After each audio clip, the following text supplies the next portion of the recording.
Thank you, everyone. I appreciate the little bit of time that you come and spend with us. Really, really understand that's really good. So I want to call our run of show, or our call to order.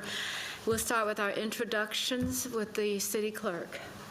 Billy Tons, Deputy City Clerk. Andrea Leslie Fight, City Attorney. Joy Mayo, District 3. Dante Anderson, District 1. Good evening, everyone. Mayor Pro Tem James Mitchell. Good evening, Vi Lyles, Mayor. Marcus Jones, City Manager. Good evening, Kimberly Owens, representing District 6. Malcolm Graham, District 2. Ed Driggs, District 7. Good evening, Luana Mayfield, Council Member at Large. Good evening, J.D. Masueda Arias, District 5.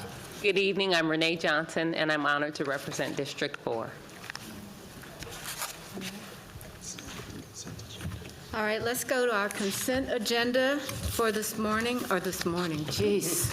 It's been that kind of day, guys, sorry. Every now and again it happens, right? Mayor and council consent items, questions and answers for any item between item 30 and item 54. Let me get a pencil. Are we ready? Do we have any items for... Are you ready? Yes, ma'am. Thank you. And good evening, Mayor and Council.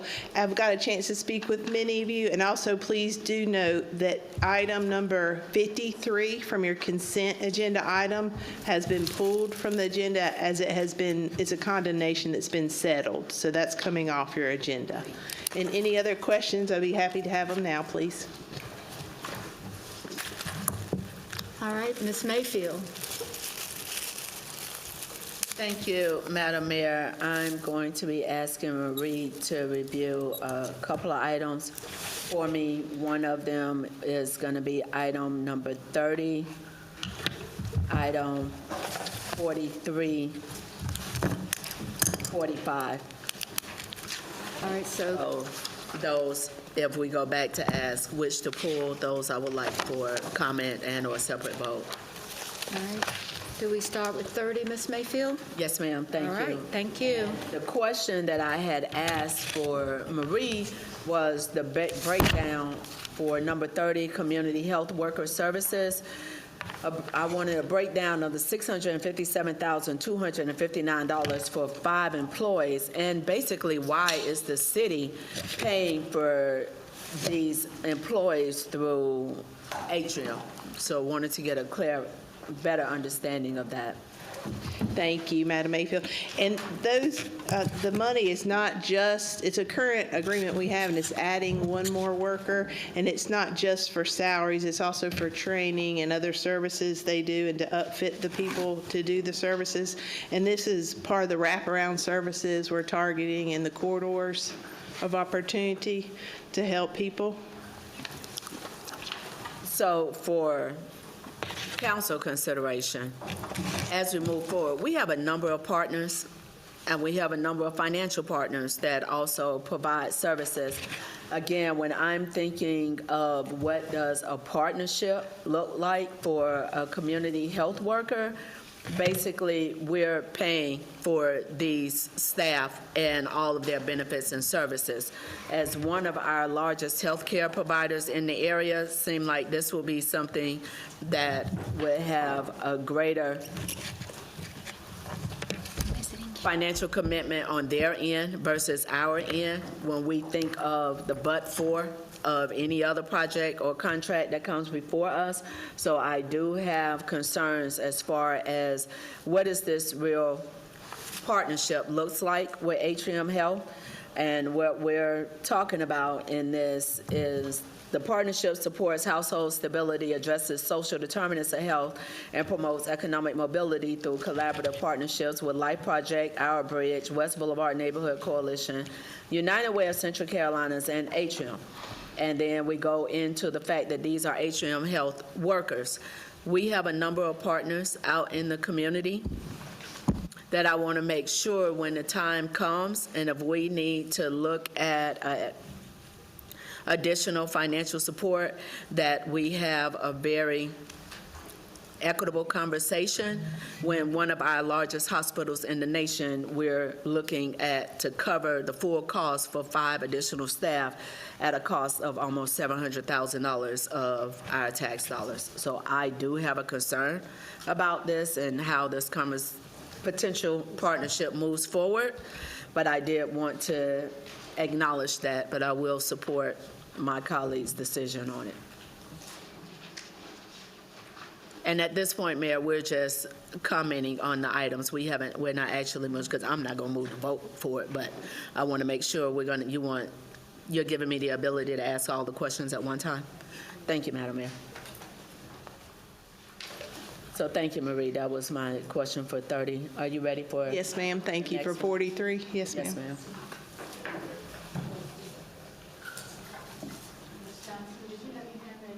I do.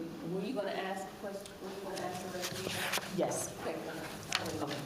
Thank you. So the next one for me was 43, and that's the Airport Federal Inspection Station Facility and Concourse D renovations. This is a request tonight to approve contract amendment number 7 of $1,150,192.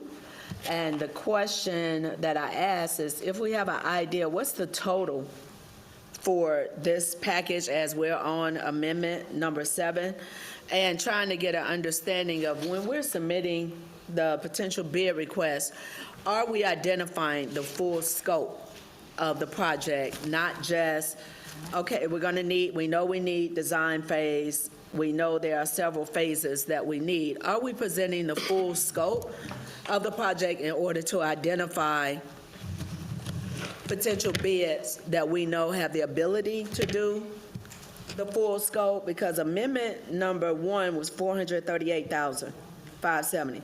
Amendment, excuse me, number 2 was $496,136. Amendment number 3, $137,005. That was for rescoping the package. Amendment number 4 was over $1 million for CA services for package number 2. Amendment number 5 was $246,260 for design. Amendment number 6 was $66,000. That was needed for additional CA services for mechanical, electrical, and plumbing. And now we're on amendment number 7, that's over $1 million. So I'm wondering, when we're sending out these proposals, are we giving the full scope of what we anticipate to be needed? Because right now, we're looking at $7,880,441 for this one project, based on these 7 amendments, with the anticipation that additional amendments will be coming forward. Ms. Harris was able to get some information. Yes, ma'am. Thank you. And to your first question, it's estimated to be around, when it's all the amendments and design work is completed, around $12 million. And this is part of a phased project. But to your point, yes, they give the overview of the entire project up front, but then it's let in phases. And this is for multiple reasons, because some things aren't found out until you do one phase, and also you're not locked in. If you don't, proceed, you have a lot of stop points because it's contract by contract. And for clarification, Ms. Harris, that also means since it's in the phases, if the particular company identified were not able to complete the part of the project that's been identified for the next phase, that's saying that we may have an opportunity to renegotiate?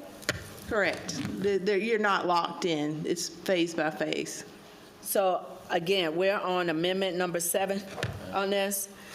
Manager Jones, I think it will be helpful for this and future councils to have a better idea of the full scope, because as these amendments have come through, we've gone through a number of different council members during that time, but when you look at the totality of this, it is a bit concerning to me from when we initially approve a contract, and what we have in that language is Part B of authorizing the city manager to amend the contract consistent with the purpose for which the contract and this amendment were approved. It would be great if some of these amendments actually included a decrease versus an increase for additional work.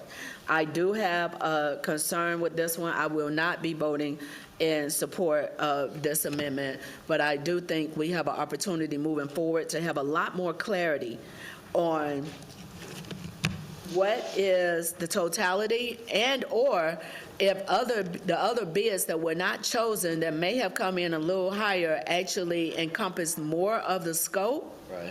Are we looking at lowest and best?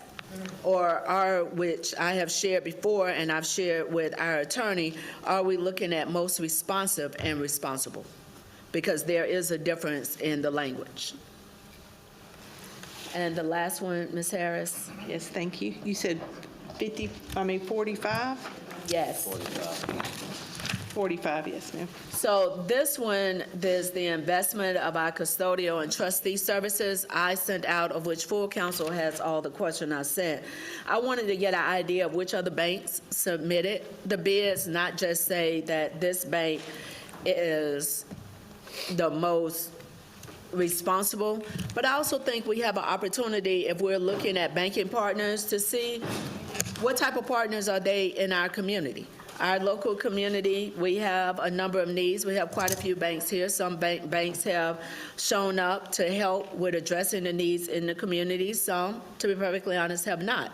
I will say that I was happy to learn that particularly with U.S. Bank, and I thought it would be helpful for colleagues to also have this information, that they actually, we had a total of 4 responses. We had U.S. Bank, Bank Ozark, Truist, and UMB Bank that did submit a proposal to this, but I will like to say that at least one of those is already a strong partner in our community, but I was happy to learn that U.S. Bank has also been a very strong partner in our community. And Marie, you have some, I think you were able to give me some detail. They consider Charlotte one of their hubs areas, and they currently employ 1,410 Charlotte employees, and they've also contributed in partnership with us $1 million commitment towards our rail trail bridge. So I do appreciate that. I just think we have an opportunity when we're looking at financial institutions and other institutions that will hold government dollars, that we identify partners that are also giving back to the community versus just a bid proposal that comes through from anyone. It's an open bid process, but I would like to think that we do give some consideration to those who are showing up and supporting our community. Thank you, Madam Mayor. Thank you, Ms. Harris. Thank you. Thank you. All right, then we have Ms. Johnson next. Thank you, Madam Mayor. I just wanted to lift up agenda item number 31. And Ms. Harris, I'm sorry I didn't reach out to you in advance, but I just wanted to go on record that this is an improvement project in District 4, improving the mobility and connectivity near the McCullough Drive light rail station. And it looks like we're exceeding our MBE goal. Yes, ma'am. So I'm looking forward to supporting this project. Thank you. That's all. Thank you. Thank you. Any other comments? Just on consent. Yes. Just consent, so, okay. Anyone else? All right, so I think that we have, I think Ms. Mayfield would probably like to have a motion. Ms. Mayfield? Thank you, Mayor. So it says it is only one, because I know we like to do a motion for the full number. The one item that I would like to pull for separate vote is number 43. 43 Yes, ma'am. for a separate vote. Please. All right? Sorry. Mayor, I'd like to make a motion that we accept all consent items except for item 43. And 53, please. Thank you very much. We have a motion on the floor and a second. All in favor, please say aye. Okay, that's everyone. So then we'll go to the next item, and I believe that that is item 45. 43. I had both of them circled, 43 and 45. Okay, so, all right, we have a motion for 43. Any, do we have a second? Second. We have a second. Any discussion? Hearing no discussion. Oh, Ms. Mayfield? Just reiterating the comments that I made with the concerns I have, Mayor. So Mayor, if I may, just to follow, I think Councilman Mayfield bring us an important point, I think, Maria and Council One, that's a little disheartening, is when we offered the contract to the lowest responsible bidder, and to see now, this is on our 7 adjustment, we've had almost $12 million. That is a big difference in price, so Yes, sir, and that's part of the approach. They broke it up phases, so they didn't put out the whole design at once. They talked about what they were trying to achieve, but they did on purpose to break it up. okay. They knew they were going to keep coming back to you as the phases progressed, is what I'm trying to say. So to make sure I follow you, Maria, so all the bidders, when they turned in their first bid, they were unaware that it was going to be a phase approach? They were aware, yes, sir. Okay, okay. Thank you. Thank you. All right. And I was just going to say, I think the concern has to do with whether these are cost overruns or standard normal course of business type of, and it sounds like this was more or less the intended procedure. Yes, sir. So this isn't a shock in terms of how much the whole project is costing. Correct. All right, thank you. So can I do one not a follow-up, shock Mayor, if you move. may? To Please. Councilmember Driggs' point. So what's the total cost right now of this project? Over 7 So this is just the design phase. There's Design. multiple contracts around this project, and they estimate that the total design portion will end up being $12 million with all the phases. Total of 12 million? Yeah, for even the with design amendments and portions, everything, yes. Design portion, okay, Just the side. okay, Ms. Esmira? thank you. Thank you, Madam Mayor. To follow up on Councilmember Mitchell's questions around breaking it up. So I know one of the recommendations from small businesses, especially minority and women-owned businesses, is that when you break up contracts, it gives small businesses an opportunity. Was that the intent behind breaking it up in multiple phases? No, ma'am, because this is a design service contract. So it wasn't like you're thinking like if we have hauling or something that, you don't get one vendor, you can break up different pieces, but the same vendor needs to do the full design. Got it. That's all I have. Thank you. Just a follow-up question. Thank you for clarity. So with these amendments, would this still be the lowest bidder? So it's a design. They didn't bid, they only bid on the first. And this is a service contract, so it's not the same. Let's see.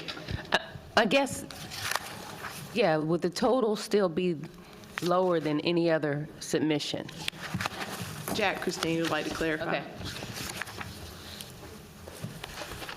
Good evening, everyone. Jack Christine, Chief Infrastructure Officer for the airport.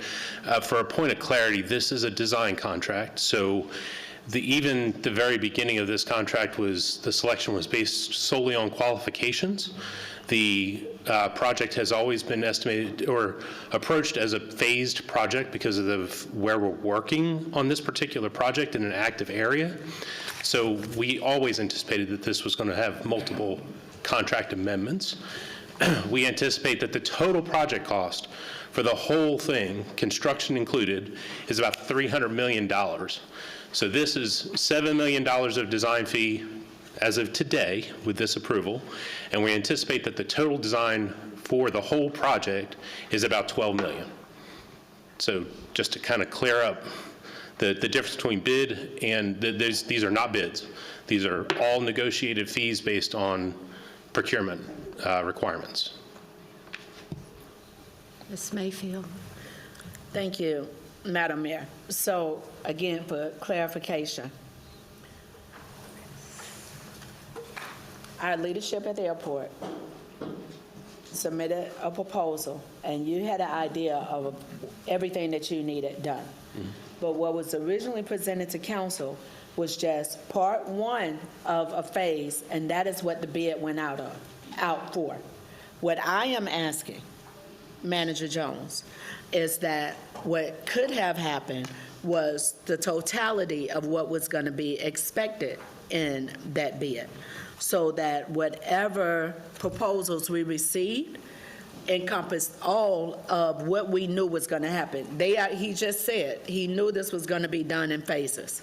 So depending on those phases, that initial approval of $4,330,965, I would think when that was approved back in 2020, we were thinking that was going to be a good bit of the work. We know that 1 or 2 amendments may come in, but what I just heard is that staff knew that there were going to be multiple phases. They also know that this was going to be an extremely potentially expensive endeavor. What I'm asking is if we put out a proposal, but that bid proposal was only a segment of the totality of what we knew would need to be done, did we actually put out a fair proposal so that whoever put their bid in, they knew exactly what was being bid on? Because if the bid was only for one part of this versus multiple pieces of it, we very well could have identified a more economical way to move through this without multiple amendments. Because again, we are already on amendment number 7, which has this at a new value of almost $8 million, with the anticipation of additional amendments coming just for the design, not even getting into the construction. And with this design phase, all additional work in this amendment will be performed by this architectural firm. So it's not like with these amendments, it's creating opportunities for other businesses in our community. So this is a company that submitted an initial bid with the anticipation that all this additional work was also going to be completed, and that total dollar amount is going to be a very different amount than the amount that council was presented in 2020. And the council that looked at this in 2020 is not the full council that's sitting here March 2026. So, Mayor, so thank you, Councilmember Mayfield. Jack, I think it would be helpful if you could explain what all the bidders were, information that was provided for them, the expectations on the front end, and how I believe the playing field was very even then. Can you explain the process? Yes, sir, absolutely. So in this project, just like all the other ones that we would do from a design perspective, we would solicit for firms based solely on qualifications for work that is similar, not on the exact scope of what we are doing.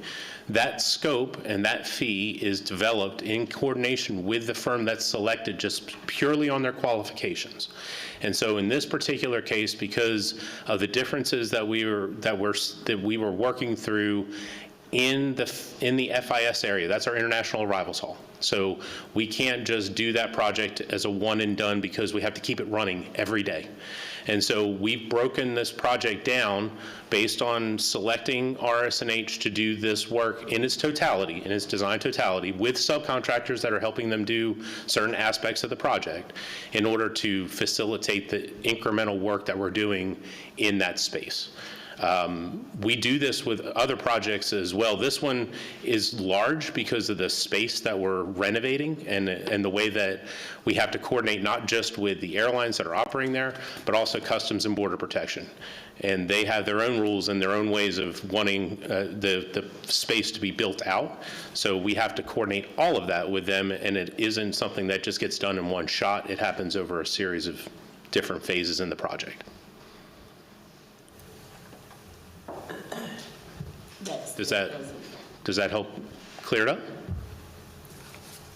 I appreciate the clarification. It still does not connect to when I say it would be helpful for us to get the totality or closer to what would be completion of a project like this versus Amendment 3 was needed for rescoping Package 2 and additional CA services for fire alarm improvements. We knew that there were going to need to be improvements to the fire alarm system because we're doing a complete redesign to make it more accessible and up to date. Amendment 5, needed for design and CA services for replacement of 5 existing Concourse D elevators. We knew that ahead of time, so that should have been a part of that initial scope versus these additional amendments. Now, that for you to do the work, I understand. For you to come back and get more money to do each piece of work that you was expected to do or designed for in the beginning is where I have a challenge. It's not the fact that we have multiple amendments. It's the fact that you're asking for more money for you to do the job that you thought that you should have already had in your conception, that you had conceptualized that this is the work that I'm going to need to get done. So I should not see an additional bill when it comes time for you to do the work because you already knew this was the work that you was going to do. If that makes sense. Absolutely understand. Yep, and we can provide that clarity. Thank you. Absolutely. All right, Mr. Arias. Thank you, Mayor. Just, this is more so for my own education purposes. When it comes to these airport projects, what is the average timeline that it takes for the design phase to be completed? So in a normal project, I normally say anywhere between 18 to 24 months. In this particular project, because we were doing it in pieces, this has been a long-term program. We started in 2020. We will finish the design portion of this within the next, I'd say 12 to 14 months. That'll get us into the last phase of construction, which is the biggest piece of the work. And that physical construction will take us probably about 3.5 years because we have to build it while we're still using it every day. So it's a very slow construction process. So what would the estimated completion date be? Or year? 2029. 2029. And I know you mentioned some bits and pieces before, but what are the factors that are at play that's making this process go so long? And what was the decision behind phasing it out?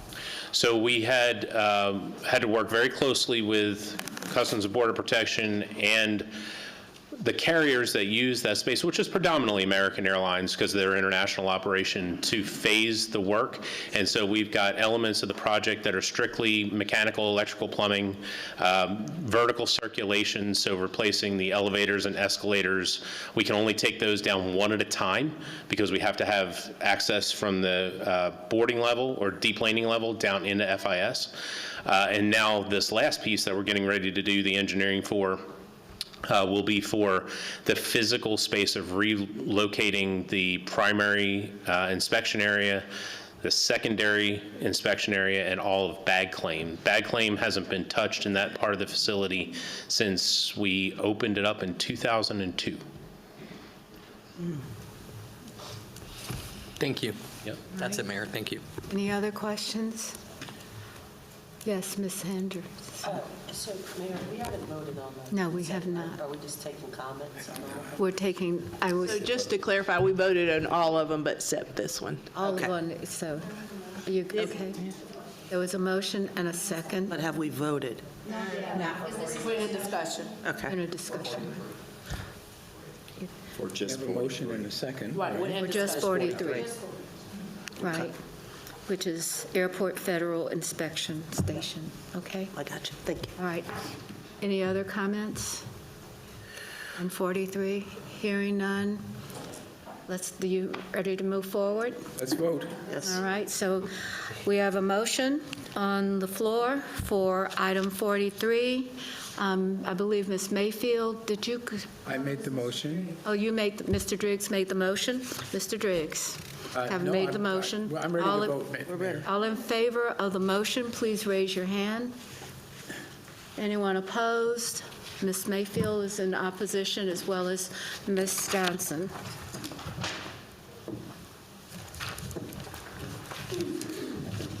Thank you. Thank you. All right. I believe that concludes our consent agenda today. So, Marie, thank you, as always, usual.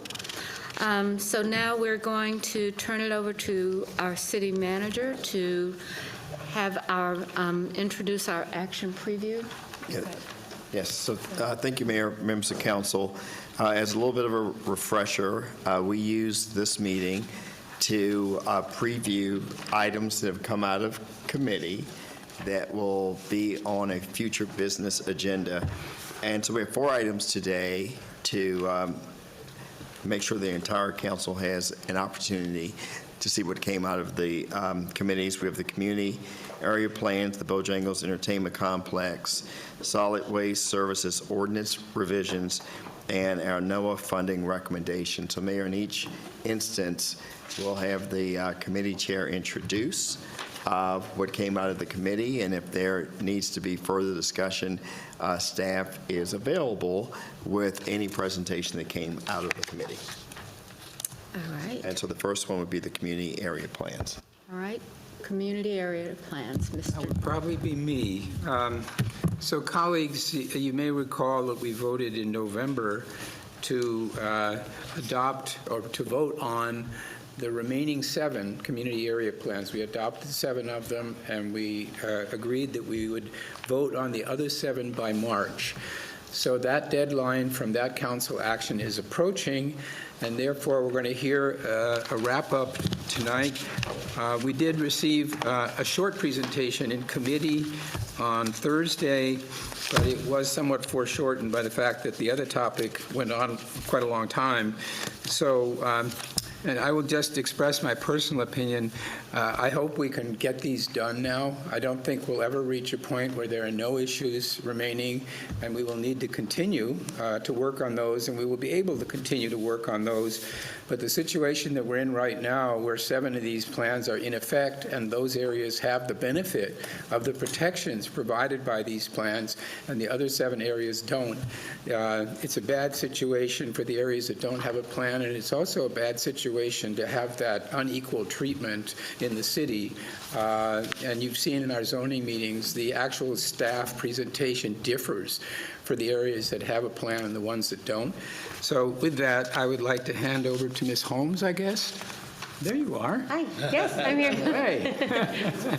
You were over there the last time. I snuck up. All right, take it away.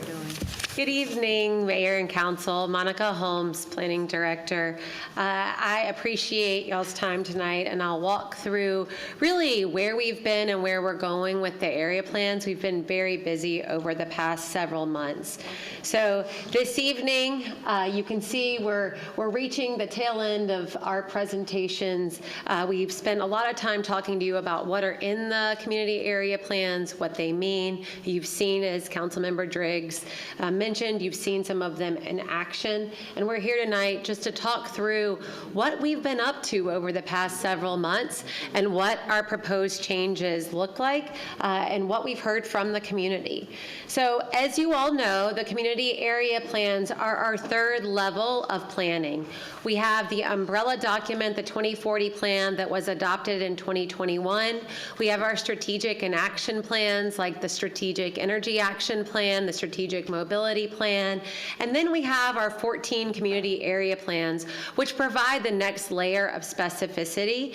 Following those, we'll start to roll out our specific plans, and those include things like our transit station areas, areas that are having specific environmental impacts, some of our corridors work. So that's even the next layer of detail. But tonight, as you know, we're focused on that 3rd layer, the community area plans. So on November 24th, City Council adopted 7 community area plans. Those are the ones shown in gray. The blue ones were the 7 deferred. And the action taken was that we would have more engagement, hear from more residents, and get some more feedback on the 7 deferred plans. So that's exactly what we've done. We started in December. We formed a new leadership core team that brought together new voices into the process. We formed some strategic partnerships. We brought on a community engagement consultant and expert. We went back through all the comments we had heard previously and broke them into key themes. What are we hearing? We took a look at our messaging so that we could make sure our messaging was clear and that the community could understand it. and then we planned our touch points. So I'm going to talk specifically about those touch points tonight and what resulted from them. Then the last thing you see here is that updated staff analysis, which, as Councilmember Driggs mentioned, you have seen that through the past couple of months, and you'll see that going forward. All of this with the goal of our March 23rd council decision. So the action we took on November 24th was that we would bring this back to you for a vote no later than March 23rd. So we're hitting the nail on the head with that one. So what were our engagement opportunities? We had, for the entire month of February and part of January, we had an online survey open that was based on two key themes: protecting our neighborhoods and managing neighborhood change, and reducing environmental impacts. Those same themes were highlighted in our workshops. So we had 2 in-person and 2 virtual workshops. Great participation with those. They were similar format. You could hear about any of the deferred plans and also the adopted plans in the workshop. We had 20+ staff at those workshops representing all of our partner departments, so economic development, transportation, CATS and transit, housing, so corridors of opportunity. Really great representation from a variety of staff to answer questions and provide feedback, and we took a lot of comments in.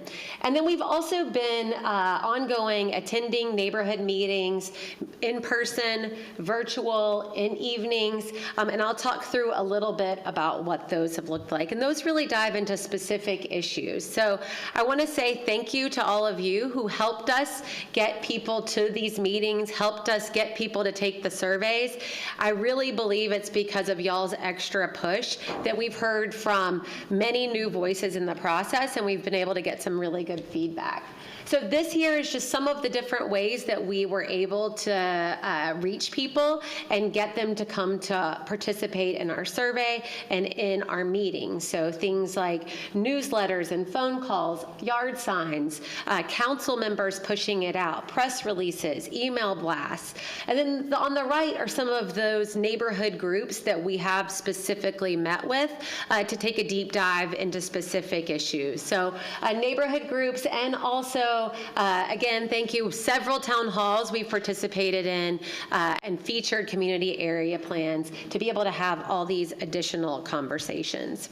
So this here is an image. I know you guys, several of y'all have seen this, but this is an image from one of our in-person engagements. This is the one at West Charlotte, so you can see Mayor Pro Tem representing his West Charlotte pride at the meeting. But you can see this really shows how we were able to interact. How we were able to interact with people and get really into the maps, talk about where they live, what their specific concerns were, and then hear from them their questions, to try to, as much as we could, get the information they wanted, and if we couldn't answer it in real time, follow up with them following the meeting. So from our engagement, we have many proposed changes that we feel like are good quality changes and revisions that really should be applied to all 14 plans. So we have new policies, which we have policies that fit into the categories of environmental impacts and neighborhood change, which was our focus when we looked at the themes. And we actually added from our comments infrastructure, because we had a good number of additional comments that fit under the infrastructure bucket, and so I'll talk about each of the 3 of those. And then we have a category which is just additions and revisions that provide clarity to the document, and then of course we have some map changes.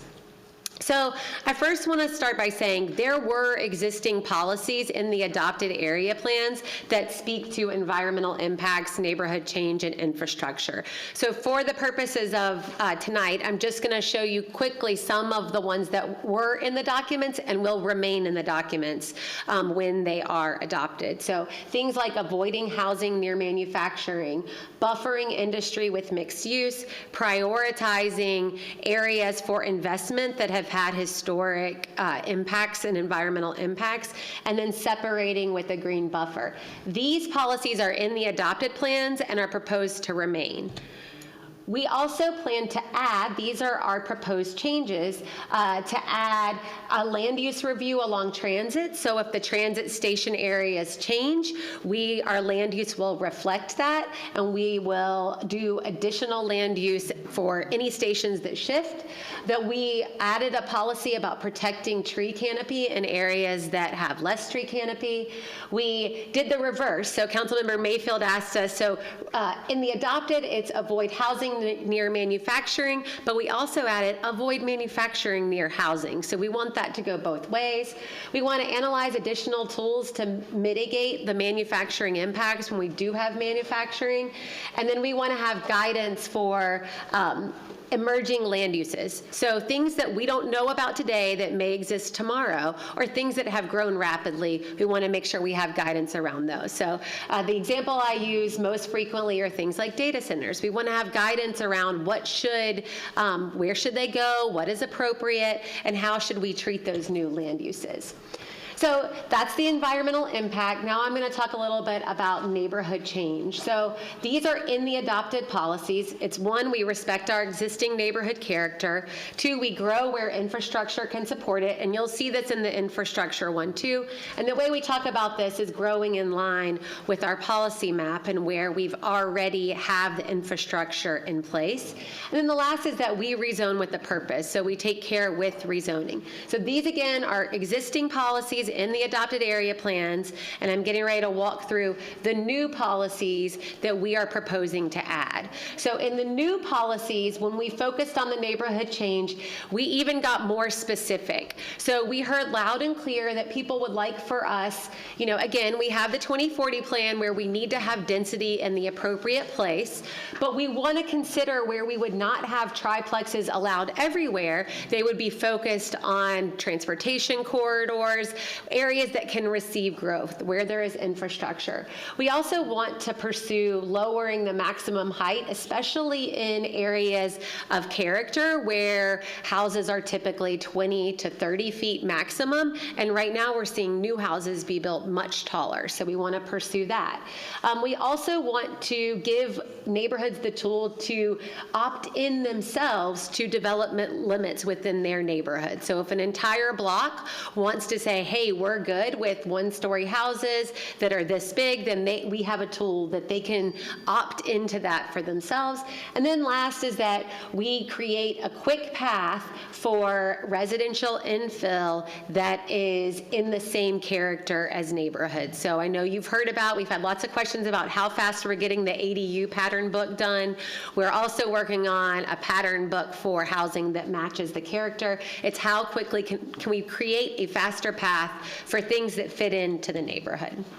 So with infrastructure, we want to grow where infrastructure can support it. This is already in the adopted plan. And then the 7 that are adopted. And we already have the strategic mobility investments. But what we're adding is that we want to strengthen the language that we link growth and infrastructure together. So it's very clear that those two should come as a package deal. And we also, on an every other year basis, want to analyze what our traffic impact thresholds are and make sure they're calibrated to the right level so that we can go back and look and say, are we getting what we want? Is this the right level? And if we need to change them, we can bring that forward. So quickly, I'm just going to show you some of the other examples. The big ones are our policies. You've seen those. The minor additions and revisions. This is just an example. We added the transit corridor to all the maps, so the hatching clearly shows this is where transit will go. We'll relook at these land uses. If a new station is adopted, that's really important to those corridors, that they understand what the transit might impact be for their community, and that we're thinking about it in an iterative process. And then the last is, this is an example of some of the map changes. This shows, so you can see in the adopted map, there's residential down here, and just north of it was manufacturing. We're actually proposing to change where that dash is to all the lighter purple, which means less intense development would be adjacent to that neighborhood and more in line with the corridor and the type of development we're seeing on Graham Street. So as as I wrap up, just a reminder of how the plans impact you. You will use these plans to guide your rezoning decisions. We'll use these plans and you'll use these plans for your future capital investments. And you'll also be able to use them for, the community can use them for neighborhood-led projects and to help guide where their needs are. So when we talk specifically about rezoning, just a reminder, and I believe you have seen this before and you're seeing it in the staff analysis, for the 7 that do not have an adopted area plan right now, until these are adopted, all we can use for consistency is the map and the comprehensive plan goals.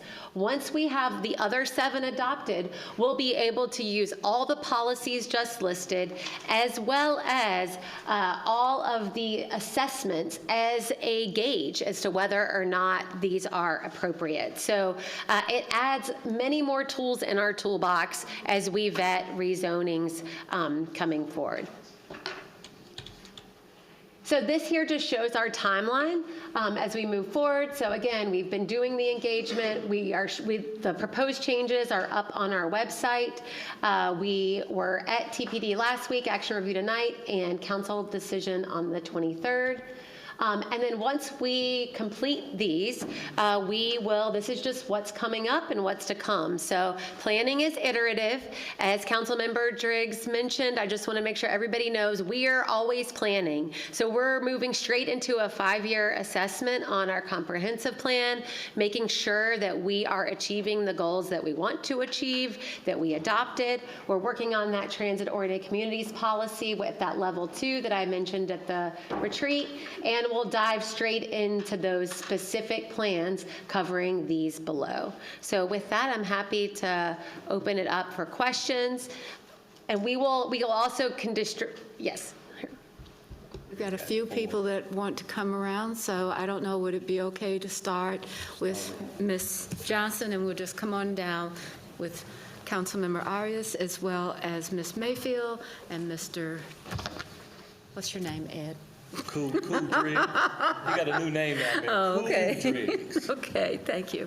All right. Thank you, Madam Mayor. I just want to say that this is an important presentation, and I think all 4 of these presentations, these wrap-ups from the committee, are as important and deserve time for council to ask questions. So I just want to share my concern that we have these big items on an agenda with the half an hour to talk about, and still try to be on time for the public. So if we could take a look at that on our formatting, how we're doing that, so the council is able to ask the questions that these policies deserve. As far as the community area plan, I also think we should say for the record, because if it was presented that we were harming these 7 neighborhoods, I think it's important if we go back and take a look at the extra engagement. And when you said new policy, Ms. Holmes, did you mean new policy in response to this extended time? Yes. Okay. So I think that proves that this was needed. And also this level of transparency and this level of engagement is what we were asking for all along. Even the simplifying the language, this should be a model that we start with, instead of it being in response to council having to push so hard for and the division on council, when this was obviously the right thing to do. So I also wanted to ask, there were some really big outcomes as well. Wasn't there an area in either District 1 or 2 where you found, 18,000 acres or square footage of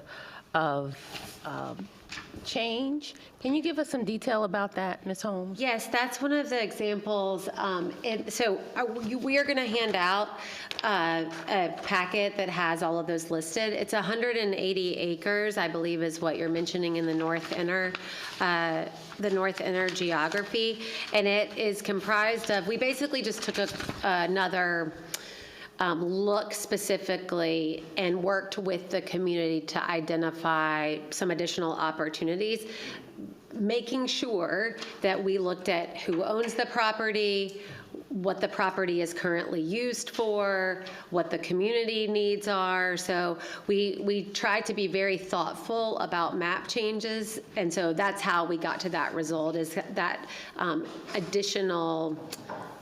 And we've done that with several neighborhoods. So the example you gave is the 180 acres in North Inner. We did it with South Inner. We've done it with West. We've done it with many areas in the neighborhoods. That's typically what our neighborhood small meetings are about. Is Thank you. going through So that's a huge, huge win for the community, and that's just what we were asking for all along. So for it to be presented as if we were harming these neighborhoods, which we did see on social media and different talking points from the community, we wanted to be clear that we were right in pushing for and advocating for our community in these changes. If you could go to the engagement outcomes, just the new policies. Yeah, this is one from of the this extension. So I just want to say thank you for doing this. Thank you to our city manager for listening. We needed this. I think it's obvious. The proof is in the pudding. And if we could start all of our initiatives with these goals for this level of engagement and responsiveness from to the community. That's all I have. Thank you. All right. Councilmember Arias. Thank you, Mayor. Thanks, Monica. Thanks for the great presentation, and thank you to your staff for attending the Eastway Sedgefield neighborhood meeting. We had over 60 community members attend from all across District 5, and so this was definitely much needed, and I appreciate all the staff for engaging with them. And I also want to thank the council that did vote to defer this. I wasn't part of that council, but to Councilmember Johnson's point, it definitely looks like it was needed. I particularly enjoy the policy changes reflecting the maximum height, because as we continue to grow more as a city, we're going to see more high density come to some adjacent single-family neighborhoods, and one of the biggest concerns I hear from our residents is the height of these new developments, as well as for infrastructure, I believe is it infrastructure, the traffic impact thresholds. I think that's so key, right? I mean, again, I think I mentioned to council before that we passed a transit referendum, the 1% sales tax, and we are trying to not only achieve our sustainability goals, but also become a city that isn't so reliant on cars and more reliant on different modes of transportation. And as we continue to grow more as a city, you know, we have to be very intentional where we place high density developments. And so this is what I call smart growth, smart development, right?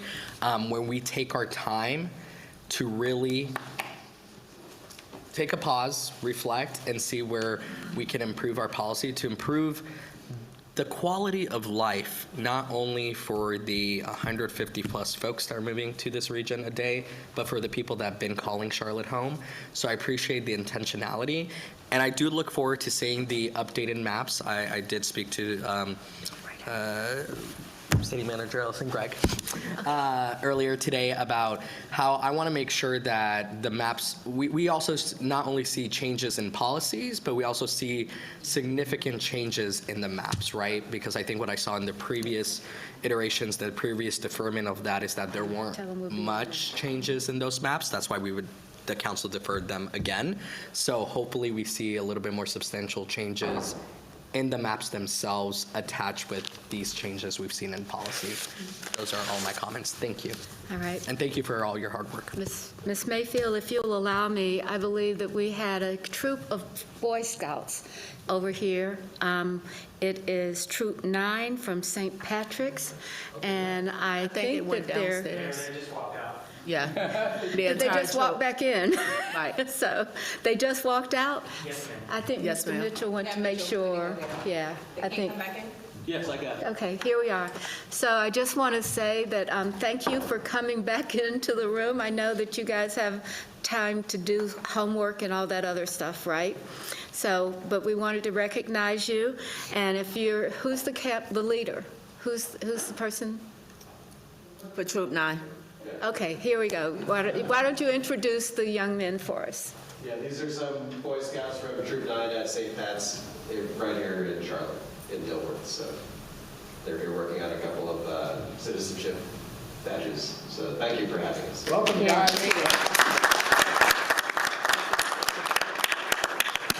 I don't know who has the camera, but use it with a lot of vigor, okay? Thank you.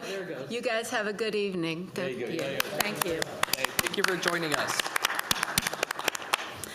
All right, so let's see, Ms. Mayfield, thank you so much for allowing me to take that just moment to recognize them. Thank you, Madam Mayor. Ms. Holmes, thank you to you and your team, although I received, honestly, quite a bit of pushback from some of my colleagues when I kept having the conversation about us slowing down, because we did slow down. So I do want to thank my colleagues, some who are not currently with us, but those that supported us pausing long enough to have more community conversation for the 7th. Because of that, these new policies that are directly reflective of community's thoughts, comments, and concerns, we have something that I personally can now support because it's more robust versus the generalization that we had prior.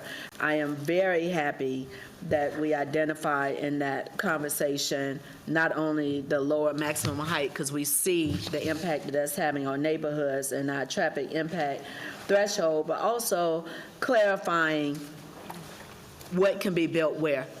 To say no residential, what CILFAB is going through right now, being built near a school, and the impact that it's having on the students as well as the families. And we did notify, data centers are very different today than what we identified in 2012 as a data center. So to have that language in place, I think actually helps us to move forward, and it helps those partners that want to build in our community have a better understanding of neighborhood's voice and what neighborhood would like to see. So I appreciate, even though I know it was difficult and staff was ready to move forward, I appreciate the fact that we slowed down to hear, and these new policies are a reflection of that. Thank you. Thank you. Mr. Driggs? Thank you, Madam Mayor. So I want to be clear, it wasn't my intention to suggest harm. I was concerned about having two sets of rules operating in the city, and that the people where there were adopted plans had more in the way of things they could point to in their engagement with staff to say, look, this is what the plan says, and that wasn't yet in place. I absolutely acknowledge we have landed in a better place than we were. And Ms. Johnson, I appreciate your engagement. I think it has led to a better outcome.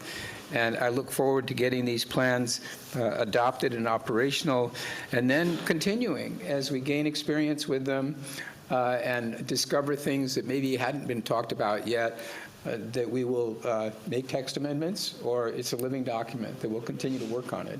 But thank you, Ms. Holmes and staff. You guys have done an extraordinary job. And I think we are in a better place now than we would have been. So I appreciate it. Thank you. All right, now let's keep this going. It's going to be very positive, so let's go ahead and recognize. Thank you, Mayor. Owens. So on behalf of District 6, I just will say, obviously, our community area plan was adopted prior to my joining council, but I applaud the decision-making that was behind it. I also applaud the extension of some of the learnings that have come from this extended period of time. I like that those are going to be retroactively applied, and so we will have the benefit of this additional learning, and I appreciate your efforts. Thank you. All right. Mr. Mayor Pro Tem, right? Go ahead. Thank you, thank you, thank you. Okay. Thank you very much as well. Ms. Anderson. So just a question. I'd heard some conversation around data centers. Is there language in the policy that specifically addresses data centers? No, what we have is let me go back to this, is that, so one of the, remember, this is policy, not regulation. Right. So anything we're adopting, we would have to follow with regulation in accordance with what state law is. So some of these, we have some state laws around that can make it a little difficult. We want the policy in place, though, so we follow it once we are able to. So the guidance for emerging land uses is that data centers is one example of many. Vape shops might be another example of things that have emerged as a land use that we were unaware of in years prior. So what the policy recommendation is that when a new land use emerges, we, as staff, work with stakeholders in the community to understand what impact that land use has on the environment, on neighborhoods, and that we, if need be, update our regulations to reflect that. So if adopted, what this will do will set a framework so that when we see a new land use emerge, we take the next proactive step to build guidance around how we treat that new land use.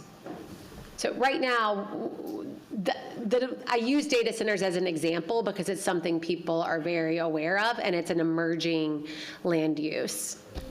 Okay. I'd like for us to speak more about data centers on a go-forward basis because there's this tension here with data centers, and yet, we are heavily reliant upon AI and these supercomputers that we carry around in our pockets that are super reliant on data and having data being proximate, right, to where the work is being done, where those activities are being done. So I just would love for us to have a broader conversation around data centers and the give and take. Secondly, you mentioned vape shops, and not for this evening's conversation, but I would also like for us to look at restricting to the best of our ability, right, given our local and state interaction. But to the extent that we could limit how close vape shops are opening close to schools, CMS K-12 schools, I think we should lean into that as far as we can. There's been some troubling situations throughout the city where vape shops are popping up around high schools, and it's not producing a conducive environment for young people. So as we talk about that later, I'd like for that to be top of mind as well. Thank you, Madam Mayor. All right. Ms. Mayo? All right, Ms. Majmira? Thank you, Madam Mayor. First, let me thank Councilmember Johnson for advocating for deferral. I think we deferred it twice to allow sufficient amount of time for the community engagement, especially in areas where we have seen heavy gentrification. So thank you, Monica, to you and your entire team for the community engagement to really incorporate the feedback into the overall policy. Because what we were hearing from the community is that they were providing feedback, but it wasn't turning that it wasn't translating into the policy itself. So it's good to see that this was a meaningful engagement and that their feedback did translate it into the policy. I certainly appreciate you and your team for doing that. Also, I agree with Councilmember Anderson on data centers. I brought this up at the retreat because we are seeing data centers now emerging, right? We already have one proposal that will probably come up in front of us for the zoning hearing in District 5. And as we are looking at data centers, I had talked about this at our budget meeting because this is not just data centers take enormous amount of water to cool those massive computers, right? And they use massive amount of energy, right? So there are certain policies that we can implement like other cities have done in terms of cooling measures or recycle water to ensure that we are not putting tremendous pressure on our natural resources, especially our water. And I think it's good to hear that you guys are looking at it proactively. within the legal tools that we have from the state. And I like how you're framing the word as emerging versus just data centers, because we have, to Councilmember Anderson's point, obviously we have vape shops that are popping up. Also, I want you to keep in mind the game centers. They call skilled games, but they have neon lights in the neighborhoods, and they target some of the most vulnerable population. And that really affects families. I've seen that in East Charlotte, West Charlotte. So I think if you could look at some of this under this umbrella, that would help us from the policy, but also from the regulation perspective. And that's all I have. Thank you. Thank you very much. I believe, Mr. Driggs, do you have the honor of making a motion? Is it just a briefing? So no motion. We'll wait. Oh, 23rd. Okay, thank you so much for that. And now, let's see, we're going to move to Bojangles right now. Okay, who's leading this one? Mayor, this is my great opportunity, and members of my committee, will you please raise your hand? Ooh, bless you, sir. Councilmember LaWanda Mayfield, Councilmember Dante Anderson, Councilmember JD, and Councilmember Watlington is not available with us today. And so, Council, you heard this also at our annual strategy session, and I think then at that particular time we got our hands raised and say move forward. And so this is probably one of the easiest policy conversations we ever had. I'd like to thank Steve Bagwell, who is here. Steve, can you please stand up and be recognized, sir? Thank you, sir, for your leadership. And so while my DCM, who has to put up with me, comes up to the podium, Ms. Craig, everyone should have a copy of the presentation, and I don't have to say a lot because I think we know how important Bowplex is to our community. We know it's very important to have a partner like the Charlotte Checkers, who just signed a long-term lease there. And this is an old facility, dated back to the 70s, 50s, and some of the parts even to the 40s. Ooh, we got the expert, Kathleen Seshek. Okay, Kathleen. Okay. And so if there are any questions from council members, please let me know. If not, I'm going to save Kathleen the time to go on through the presentations. Are there any questions? Okay.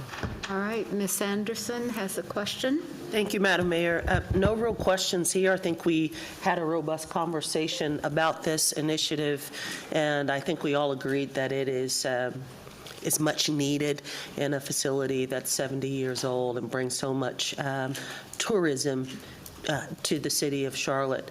So to me, Chair Mitchell, I feel like this is a no-brainer. We need to move forward and invest in Bowplex.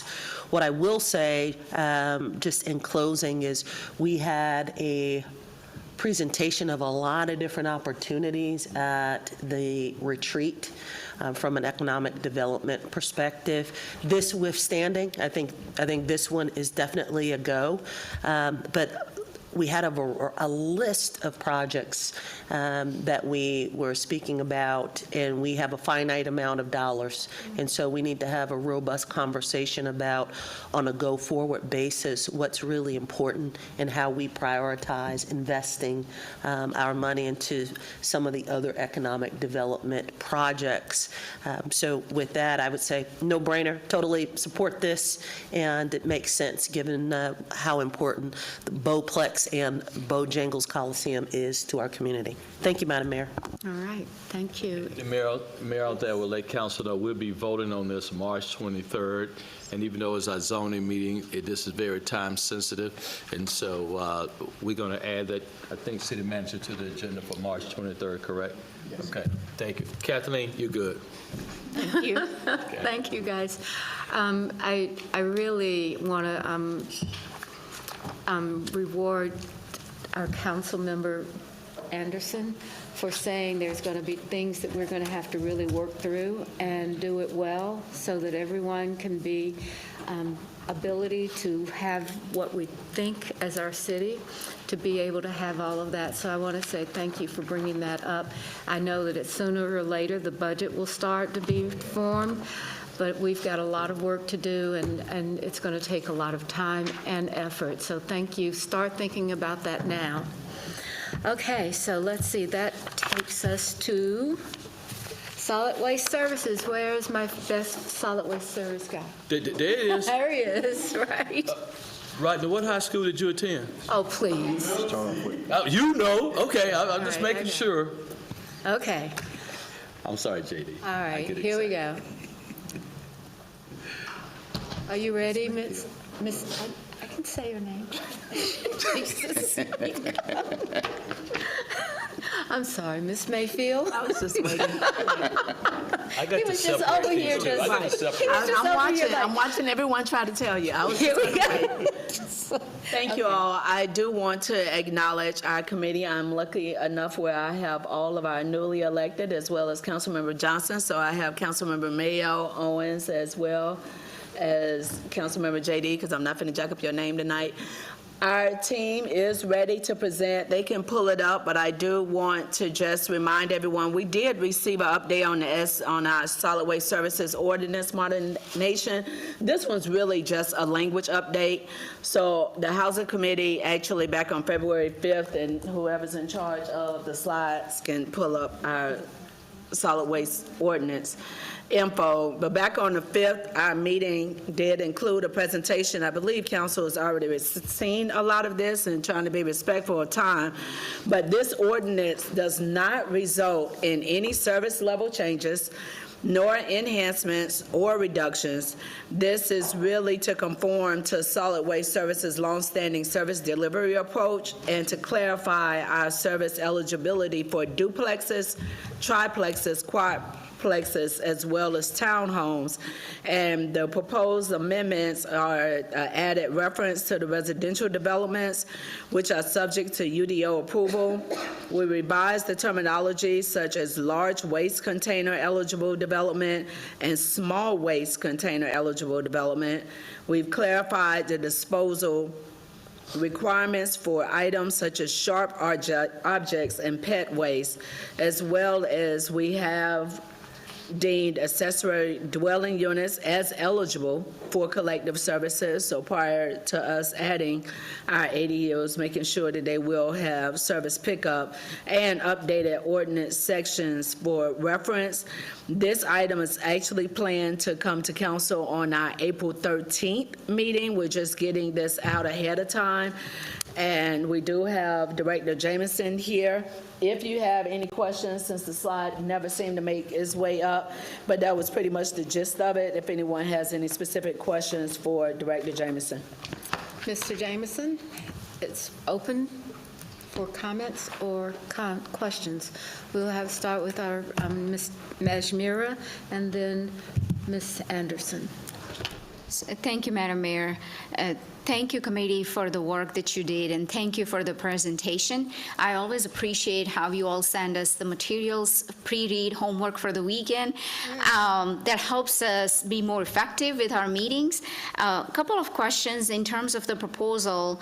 So some of this proposed ordinance changes, do they modify the eligibility threshold for city services?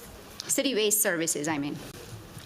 First of all, good evening, Mayor, Council. Rodney Jameson, Director, Solid Waste Services. And no enhancements, no changes to the services that you receive. That's all thank you. Ms. Anderson? Thank you, Madam Mayor, and thank you for that clarification around impact or non-impact to service. I do recall, however, last year, City Manager, we were beginning to have the discussion around how our service could potentially be impacted this upcoming year, specifically around yard waste. I just wanted to ask, is that still on the horizon? Are we still thinking about that for this year, or have we moved past that? I'm hoping it is put to the side for now for this year. Okay. That's something that we really wouldn't want to affect, but it was at one point. But with the changes that we have in play right now with personal containers, which is in this ordinance update, as well as paper bags, it's helping us drastically. Okay, great. I can tell you, I've been by the solid waste office several times looking for some of those good paper bags for yard waste. They've been out for a year, so they told me to stop coming over there and bothering y'all. I had to break down and go to Costco to buy them. I apologize. That's okay. That's quite all right. The last comment is just really a comment, and I get from time to time questions, and I'm focusing on yard waste right now, but I get questions from constituents about, in particular, some of the elderly that are not able to secure their leaves and pick up the leaves and things of that nature. And I'm wondering if we have some type of service, or potentially in the future, if we could stand up some type of service to help some of our elderly residents who are aging in place as it relates to leaf retrieval and things of that nature. Okay. Just something to think about. Thank you, Madam Mayor. Thank you.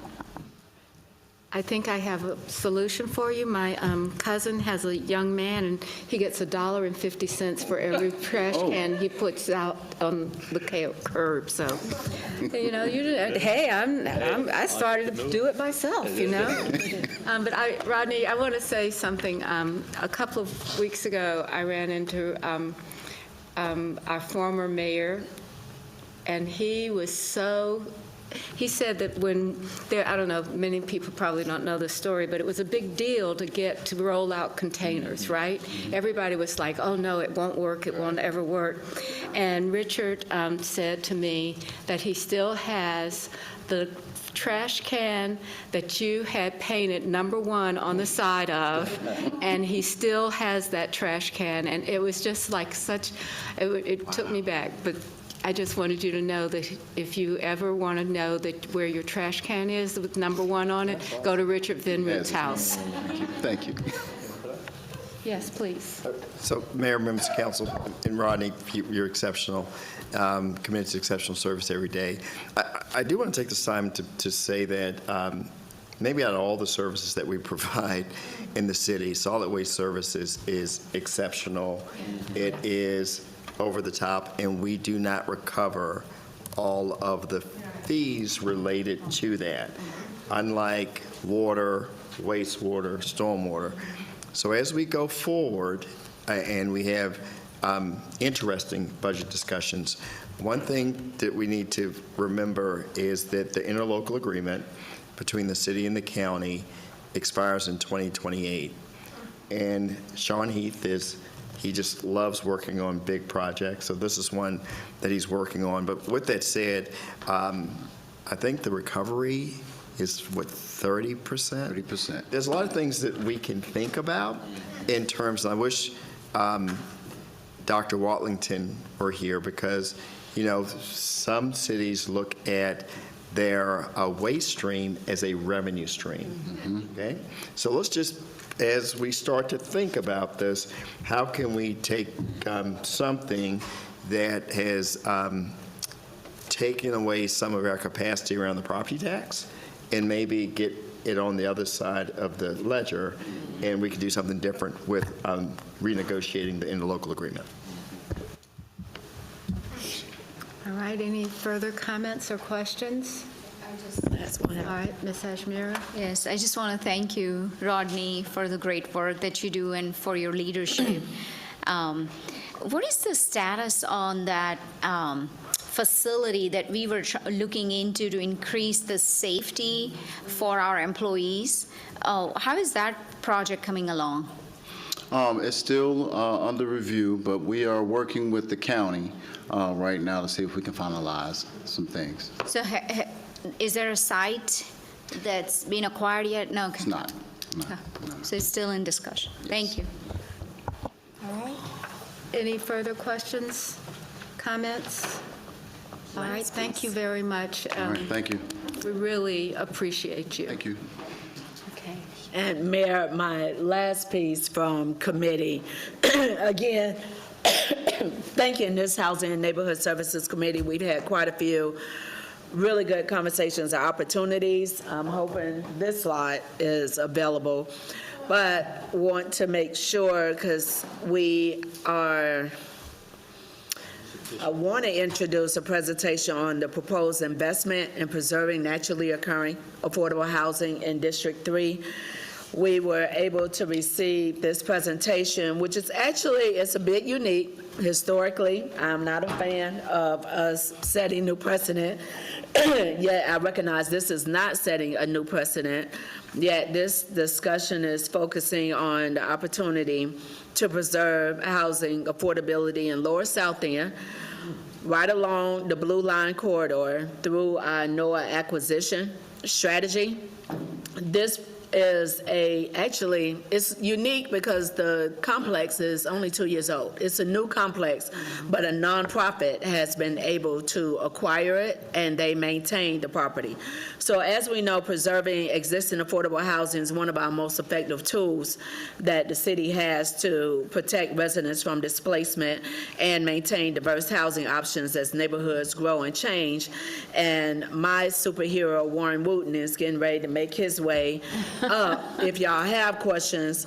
But this proposal will support the acquisition and long-term affordability of a mixed-income community at 1001 Tabola, including units that are dedicated to serving veterans exiting homelessness, which is the piece that I believe the committee were really excited about. The complex has a total of around 242 units. 100 will be dedicated for our veterans. So the recommendation before us reflects our city's broader affordable housing strategy and the priorities that were established through our Housing Trust Fund and the 2024 Housing Bond.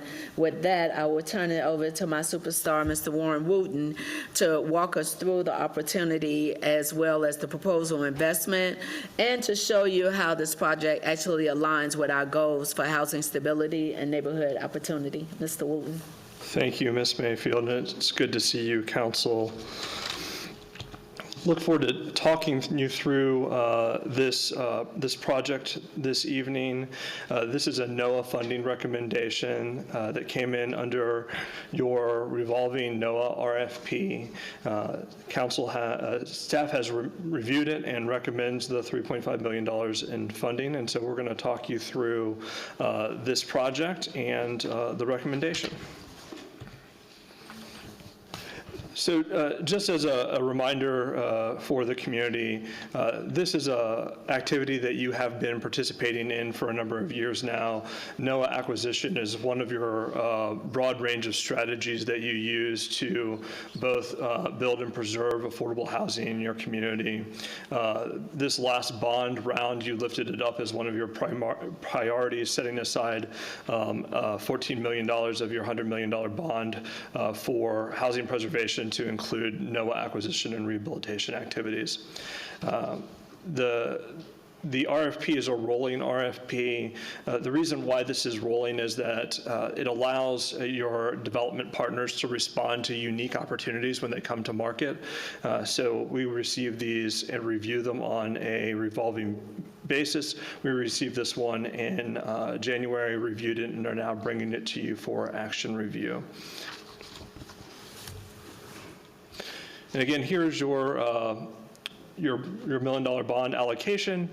You'll see in the column to the left is your allocation amounts and then current balance that is in your allocation. So looking at your entire housing trust fund, you currently have $44.2 million ready for allocation to new projects. So, like I mentioned, you've been doing this activity for a number of years. In March of 2019, you passed a NOAA policy. I wanted to bring that to your attention.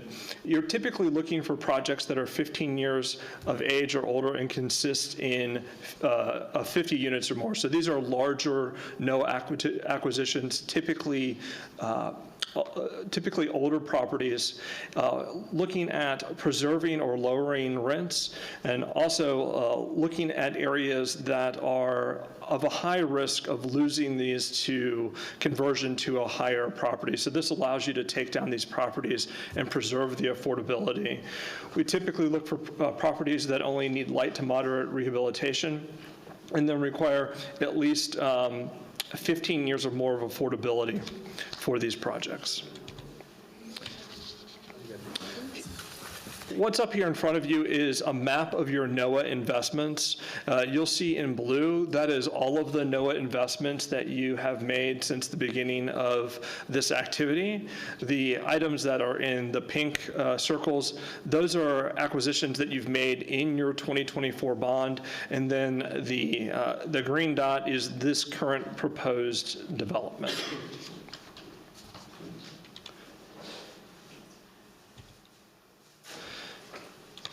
So here's this development. It is 1001 Tyvola, NOAA acquisition.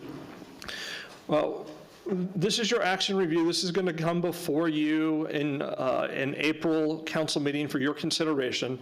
And what we're looking at is a request for $3.5 million of funding to preserve this project. So this project is a little bit different than some of your NOAA acquisitions. In this project, the developer has already taken down, so they actually already own this property. And what they own it under is a short-term affordability period at 80% and below AMI. What your funding will do, if you choose to invest it in this project, will actually extend that affordability from 10 years to 60 years. So with your money, you're taking down another 50 years of affordability.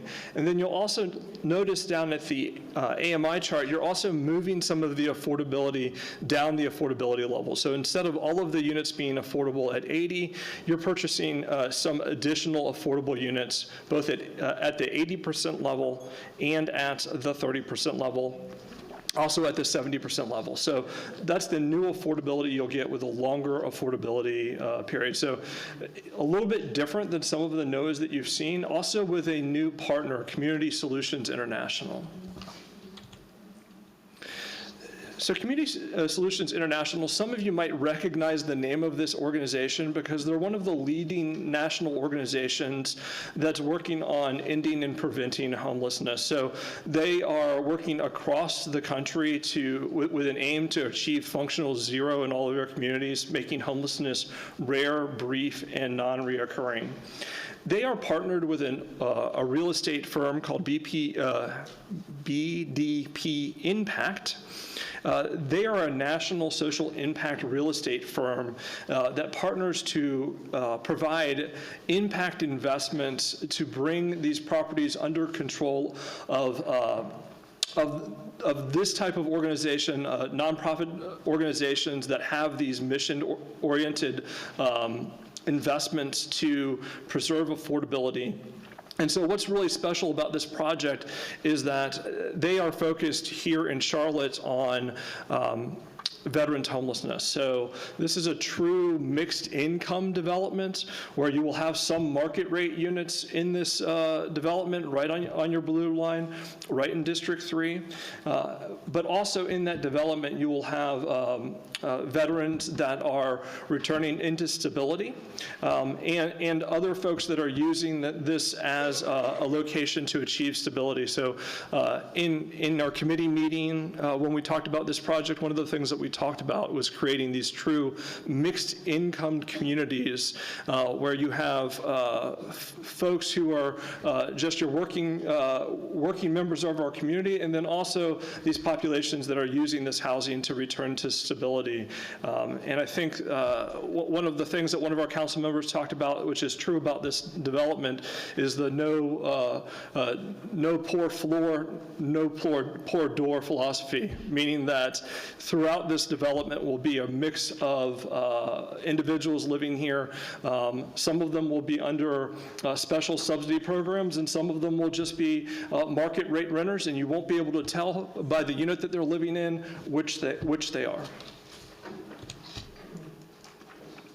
So some key considerations that your staff looked at when we were reviewing this. This does advance your NOAA objectives. It does have that below 80% AMI. It does also activate the deeper targeting, including your 30% requirements, and it supports vulnerable populations. When staff was out at site, they were actually ran into one of our friends and colleagues who works at Veterans Bridge Home. They're one of the nonprofits that provides residential services. So that's a type of organization that's actually involved in this project, who are providing those types of residential overlays to provide a real stable community for our returning veterans and other high-risk populations that are going to be using this property. Also, this property supports, again, your unsheltered response, providing additional units that are accessible to our nonprofit partners that are working in that space of our housing continuum. And it also meets your transit and mobility access goals, being right at a blue line stop.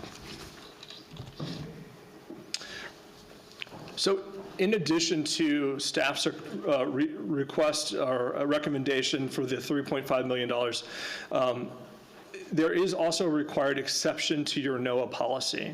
So as stated in your NOAA policy, your typical NOAA investments are 15 years of age or older. So in a very novel sense, we're asking that you waive your policy so that you can allow for the purchase of a newer property into the portfolio. Has minimal rehabilitation needed, and so what the city investment's doing is it's actually securing that longer-term affordability and that deeper income targeting. It meets all of your other requirements for being a NOAA project, the correct affordability mix, leverage, the terms, the unit counts, all of those other things are there and conform to your NOAA policy. So looking at your NOAA buckets here, you had $14 million. You made some previous investments of 10.5, leaving 3.5. And if you were to approve the funding for this project, this would be your first completed bucket of your 2024 Housing Trust Fund bond. And that would be the balance, the $40 million, after approval of this project. So this is an information-only review of upcoming action, and that action will be on your agenda April 13th. And that is the end of this presentation. And Mayor, I would just like to add, when they mentioned VBH is already a part of this program, they have a space within the complex, and their work is not just accessible for the 100, it will be accessible for all 242 residents that live there. And when we look at proximity, this is physically across the street, diagonal, not just from the blue line, but Aldi's grocery store is directly across the street. So this is on a corner that has seen quite a bit of development in the lower South End area, where we've seen quite a bit of displacement, but the complex itself has every amenity that you could think of in a new development. So to have these additional financial opportunities specifically for our veterans, if we choose to move forward, this is a high-quality development that has almost everything, including co-working spaces that will be available in some of the units. Is there any, who? Oh, I'm sorry, Ms. Mayo? Thank you. Thank you so much for this presentation. I was excited to chat with the developers and the petitioners on this project. I think it's a unique proposition for us, particularly as we know that the Blue Line has accelerated displacement historically. So for us to actually be able to add affordable housing and affordability along the Blue Line at a relatively new project is great. And the fact that it's also near really great paying jobs. I know I'm a big fan of Costco. I know you talked about that earlier, Dante, but also Costco is right nearby there, that people could easily walk and is accessible. So excited for this project. I think this is a unique opportunity for us and hope that council will vote in favor of it. Thank you. All right, let's see. Ms. Owens. So briefly, Mayor, because I'm sensitive to the passage of time, we've got a full agenda. I spoke at committee about just the excitement that I had for this project. This is exactly the type of project that I hoped to one day do, and to be able to do it so early in my tenure here is really exciting. I've spoken before. My father was a veteran. I did the point in time count, and I met a couple of veterans of different wars than the one my father was in, but still no less affected by coming back to a country that didn't always live up to its promises. So particularly at a time when we're engaging in hostilities across the world, it's not lost on me that being able to offer not only housing, but also these wraparound services that really can be a difference maker for the families of a veteran and how they come back into a world that maybe differs a little bit from the one they experienced in a foreign war. So I thank you for this opportunity, and again, I'm just very excited to be behind it. All right. I believe I had Mr. Driggs. I don't know.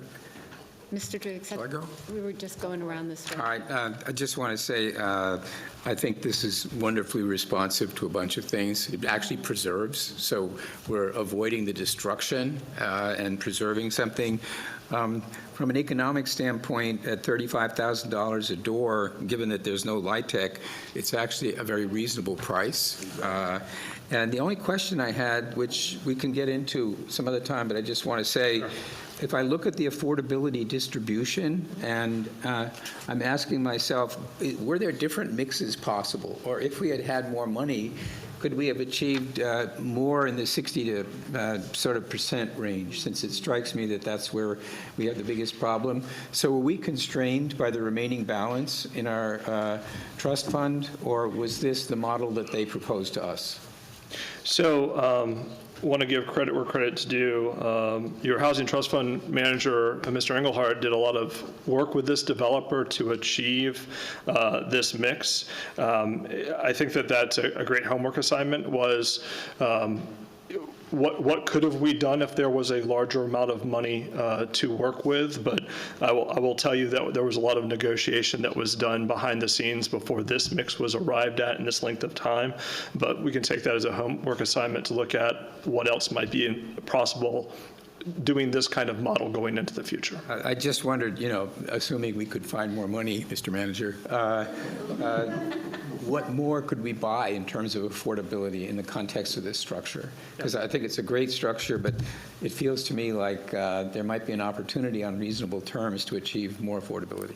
Sure, we'll have that conversation. Thank you. All right. Did you have a comment? Yes. Thank you, Mayor. I think this is the perfect example, and thank you for the presentation. Thanks to my colleagues in committee. Perfect demonstration of anti-displacement dollars at use, right? And particularly the events that we've seen in our city recently with mental health and homelessness, and making sure that we are providing some sort of relief to individuals that are without a home. I think this is perfect, particularly such a targeted population like veterans. As I mentioned during the committee, and I will be mentioning now, the federal government laid off thousands of people in the Federal Affairs Department, right? And there's significant cuts from the federal government that has really not allowed local governments to really support this. So as my committee colleague, Councilmember Owen said, it's such, and as I've spoken to the committee, this is one of those projects where it's like, great, we are on council and we are changing lives and we are improving the lives of residents, particularly those that need it the most. And I also want to point out that this is a project that also has 20 units, 30% AMI. That's right. Which is incredible, right? We don't see a lot of those projects come through. We typically see 50 to 80%.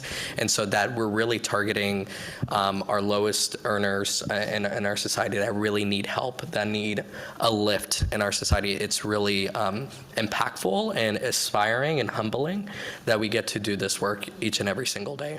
So thank you, Mayor. That's it for me. All right, thank you.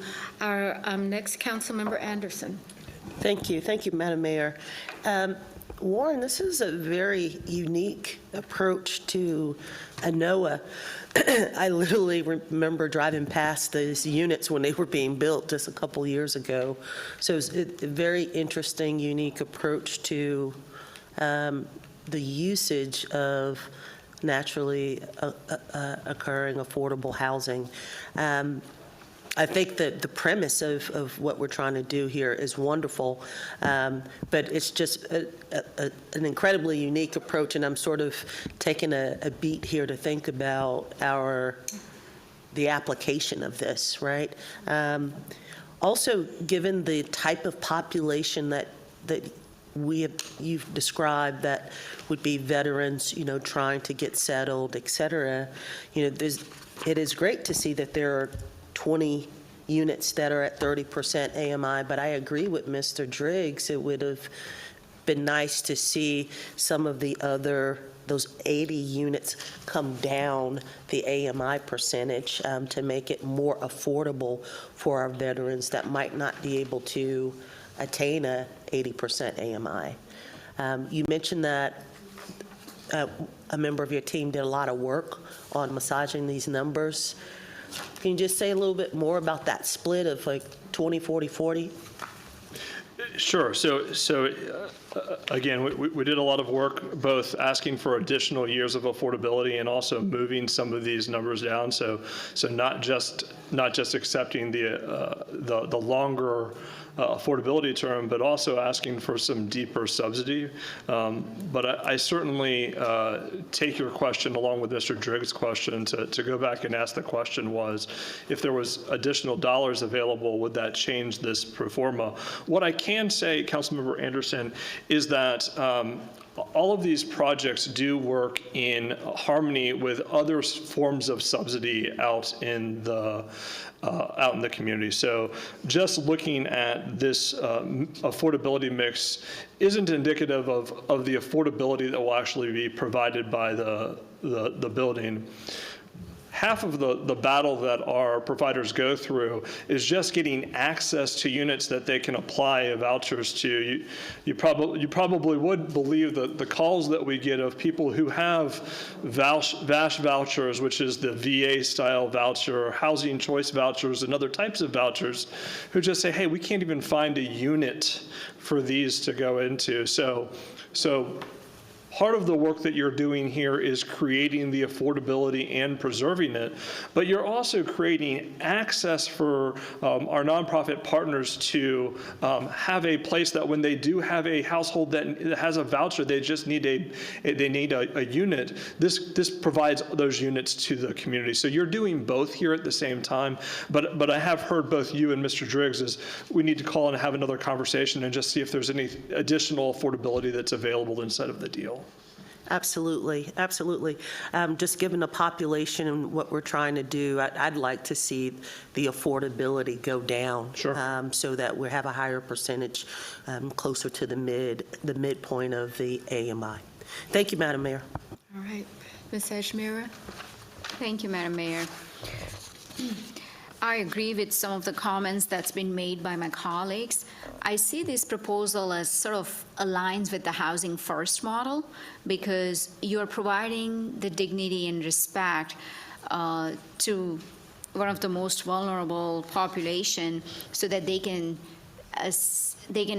take advantage of other opportunities, supportive services, especially mental health.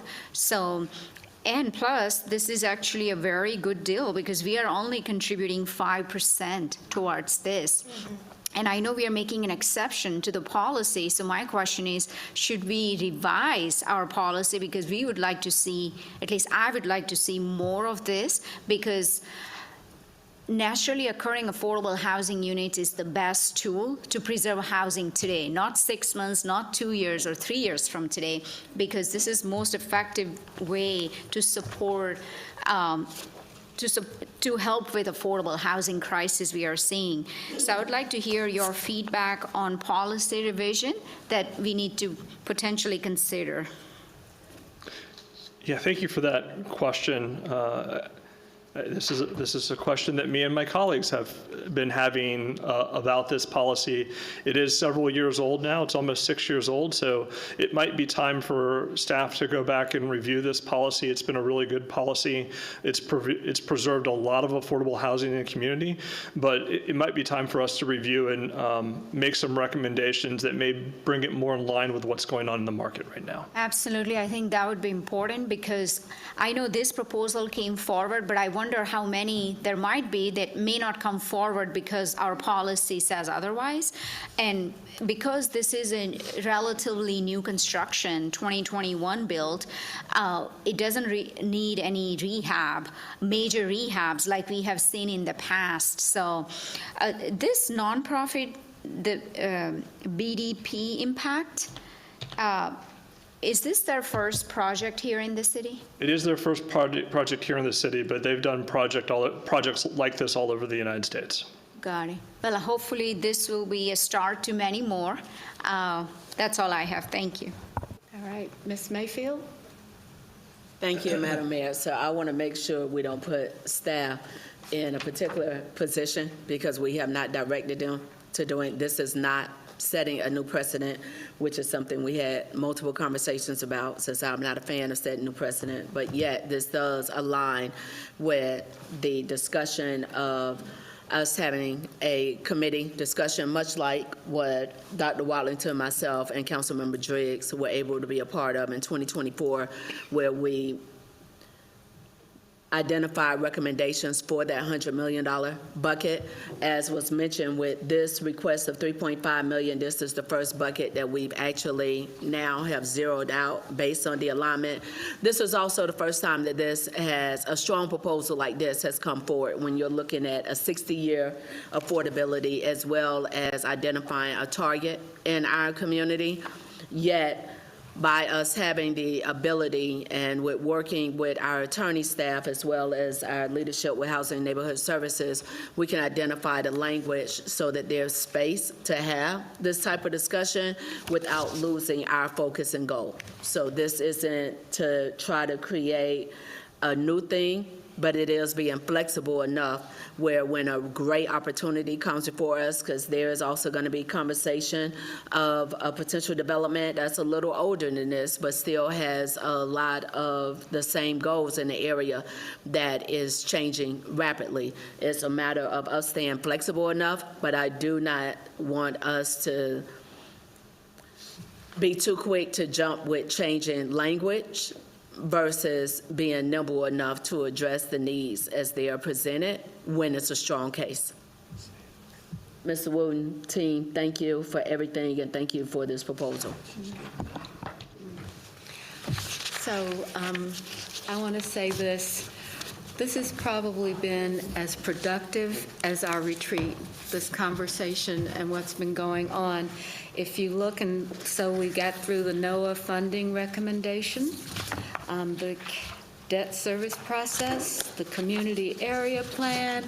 I mean, this is terrific work, and I think the kind of work that you all thought about over the time that we had our retreat, and I am just very, very grateful that we are beginning to join together and make things happen.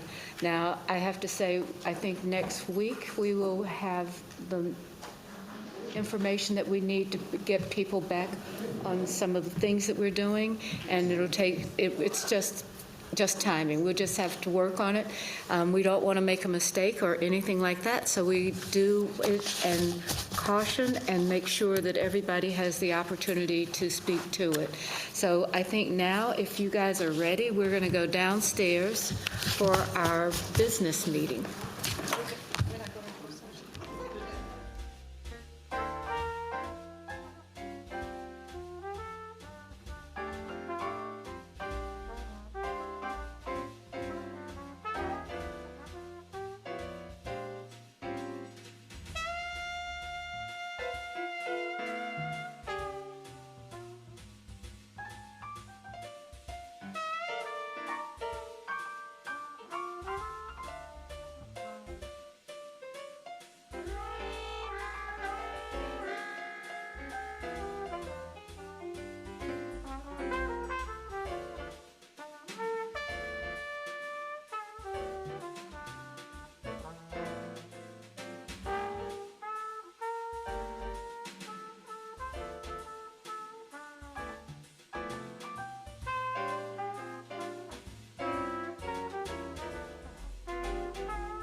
I don't know if it's afternoon yet. Good afternoon, everyone. Thank you for joining us today. Whether you're here in person or if you're watching online, let's have introductions so that you know who's in the building with you. Let's start with our city clerk. Good evening, Stephanie Kelly, City Clerk. Good evening, Andrea Leslie Fight, City Attorney. Good evening, Dimple Ashmira, at large. Good evening and happy Women's History Month. Dante Anderson, District 1. Marcus Jones, City Manager. Lyle's Mayor. Good evening, everyone. James Mitchell, Mayor Pro Tem. Good evening, Kimberly Owens, representing District 6. Malcolm Graham, District 2. Ed Driggs, District 7. Happy History Month. LaWanda Mayfield, Council Member at Large. JD Masueta Arias, proudly representing the East Side, District 5. I'm Renee Johnson, and I'm honored to represent District 4 and Happy Brain Injury Awareness Month. Thank you. All right, did we get everyone around? Please. Sorry. Joy Mayo, representing District 3. Trying to get some more. Thank you very much. We begin our meeting with an invocation and expression of inspiration, followed by the Pledge of Allegiance. The invocation is intended to solemnize our proceedings. We celebrate the religious diversity of our community, including those without religious faith. Tonight, Council Member Johnson will give our invocation. Thank you, Madam Mayor. If we could just stand on the dais, just to give honor. Thank you. Oh, well, thank you. I don't know, okay. Can you all hear me okay? Okay, good. Heavenly Father, tonight, with grateful hearts and a joyful praise, we pause to acknowledge your presence and your grace. Thank you for the opportunity to gather here in service to our community and for the honor of leadership and public service in this great city. Lord, tonight a special prayer is lifted for the brave survivors of all injuries and illnesses, and for those who continue to face health challenges each day. You know the struggles carried in quiet moments and the strength it takes to simply keep moving forward. Grant continued healing, restoration, and renewed strength along their journey. Bring comfort in difficult moments, peace in times of uncertainty, and hope that rises above every obstacle. Surround families and caregivers with patience, wisdom, love, and encouragement as they walk beside their loved ones. Bless those seated along this dais and the city employees who faithfully serve this community. Grant wise compassion as decisions are made for the people of this city. Bless us and our families with good health, steady hearts, and a spirit of teamwork and support for one another as we serve. May our decisions in our city reflect compassion, understanding, and care for every resident. May peace reside in our homes, guide our city, and extend throughout our country and our world. With gratitude and in Jesus' name, we pray. Amen. Amen. I pledge allegiance to the flag of the United States of America. and to the republic for which it stands, one nation, under God, indivisible, with liberty and justice for all. Thank you, everyone. I think that we have room for a proclamation tonight, and so I will turn it over to Councilmember Johnson. Thank you, Madam Mayor, and thank you, Council, for our 6th annual Recognition and Awareness of Brain Injury Awareness Month. I am honored to bring these greetings and to present this proclamation and just to honor survivors that are in the audience and around our world. I also want to make sure that you all see what I've placed on the dais. This is from Heinz Feet Farms. It's an organization that supports brain injury survivors in our city. And these masks are created by survivors, what it feels like to have a brain injury from their individual perspective. We also have the honor of having some of the masks on display outside the chamber. So if you get a chance, take a look at those. Thank you, Mr. Jones, that the facilities, we were able to accommodate that. Make sure you all read some of the stories. And also, there's some green and blue ribbons in honor as well. Lastly, tonight, make sure you check out our skyline. The city lights will be lit in blue and green in honor of brain injury awareness. So thank you to city staff and to the businesses that are supporting awareness tonight. Whereas recent studies show that an estimated 80 million Americans having a history of a brain injury. Approximately 31% of U.S. adults live with an acquired brain injury. And whereas acquired brain injury is considered a chronic condition and includes injuries sustained from medical conditions such as stroke, meningitis, tumor, lack of oxygen, and includes TBI, suffered from blunt force trauma, concussion, and whereas approximately 50% of individuals who survive a moderate to severe brain injury are unemployed 5 years after their injury. And whereas research shows that up to 90% of domestic violence survivors suffer physical injuries to their head, and whereas research shows that up to 50% of unhoused individuals and up to 87% of incarcerated adults report history of a brain injury. And whereas public awareness and understanding of these injuries, prevalence, prevention, and treatment will improve the recovery process and quality of life for these brave survivors. Now, therefore, we, Vi Alexander Lyles, Mayor of Charlotte, and Mark Jarrell, Chair of the Mecklenburg Board of County Commissioners, do hereby proclaim March 2026 as Brain Injury Awareness Month in Charlotte and Mecklenburg County and commend its observance to all citizens. Thank you.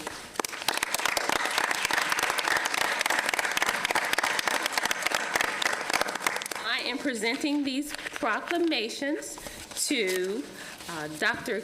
Kelly Utenham of Brain Talk Foundation. That's a nonprofit organization designed to raise awareness about brain injury, and also to Tracy Suggs, Protect Your Skull, another organization that promotes awareness and resource advocacy, and they also donate safety equipment to youth and college leagues. So if both of those individuals can come down, I'd appreciate it. Thank you.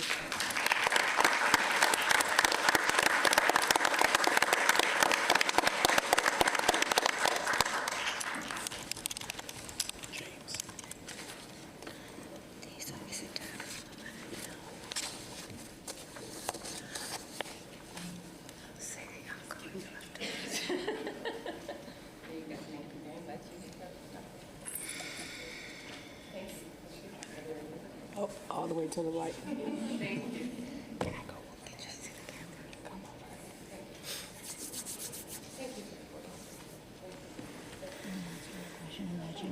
Renee, he was gonna catch both of y'all.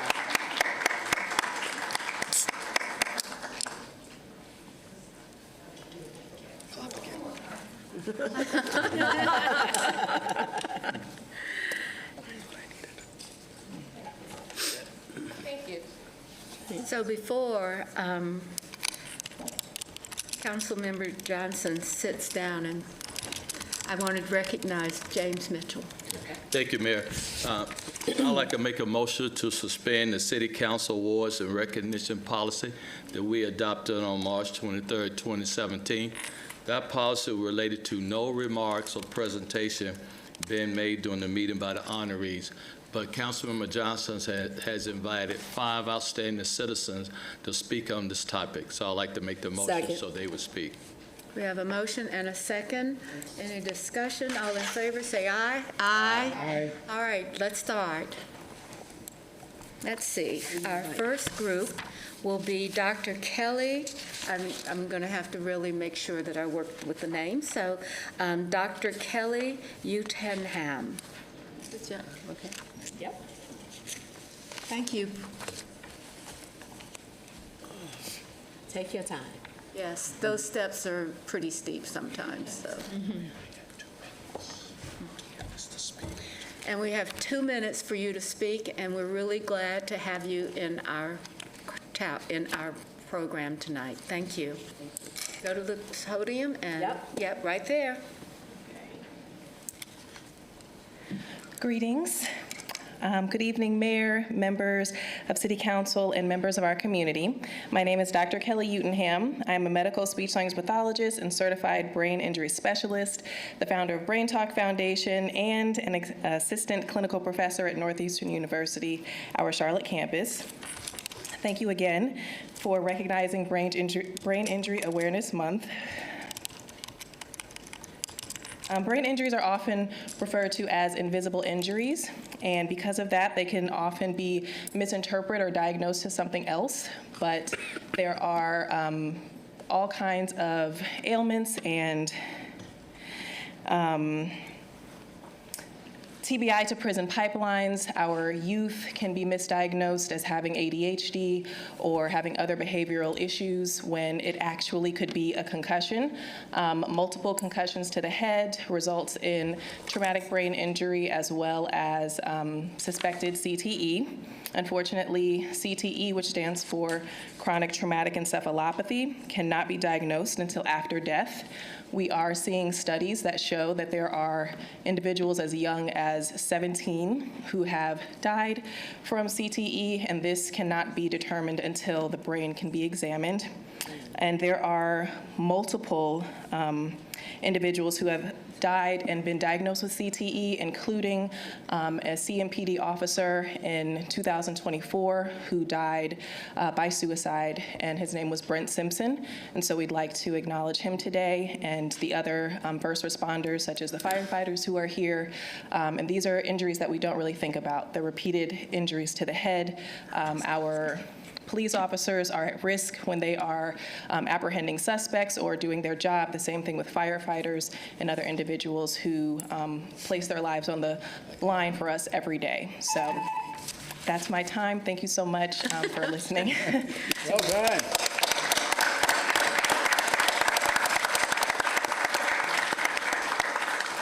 Our next speaker is Aisha Williams.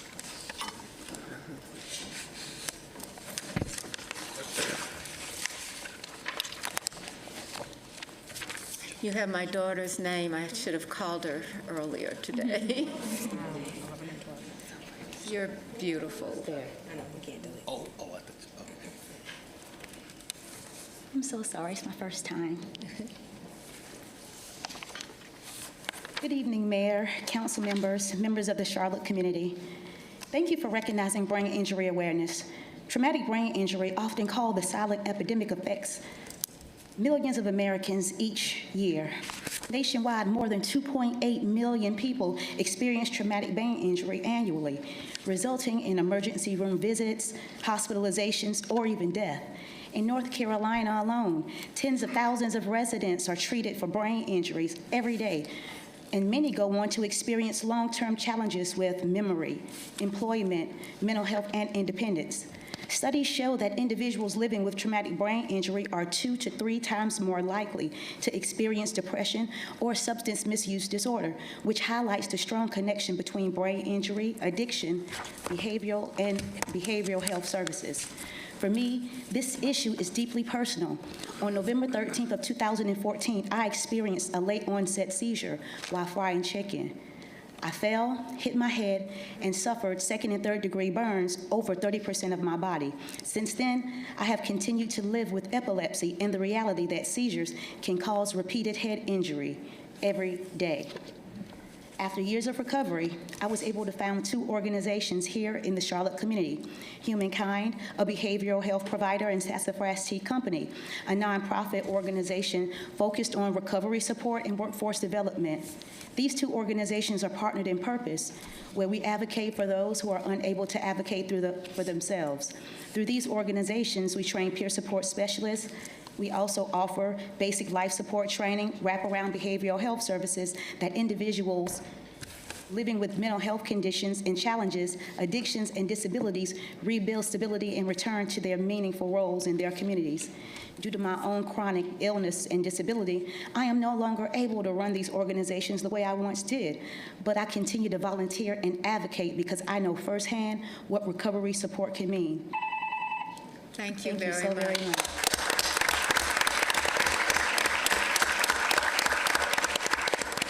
Thank you for sharing your story. All right, our next speaker is Tracy Suggs.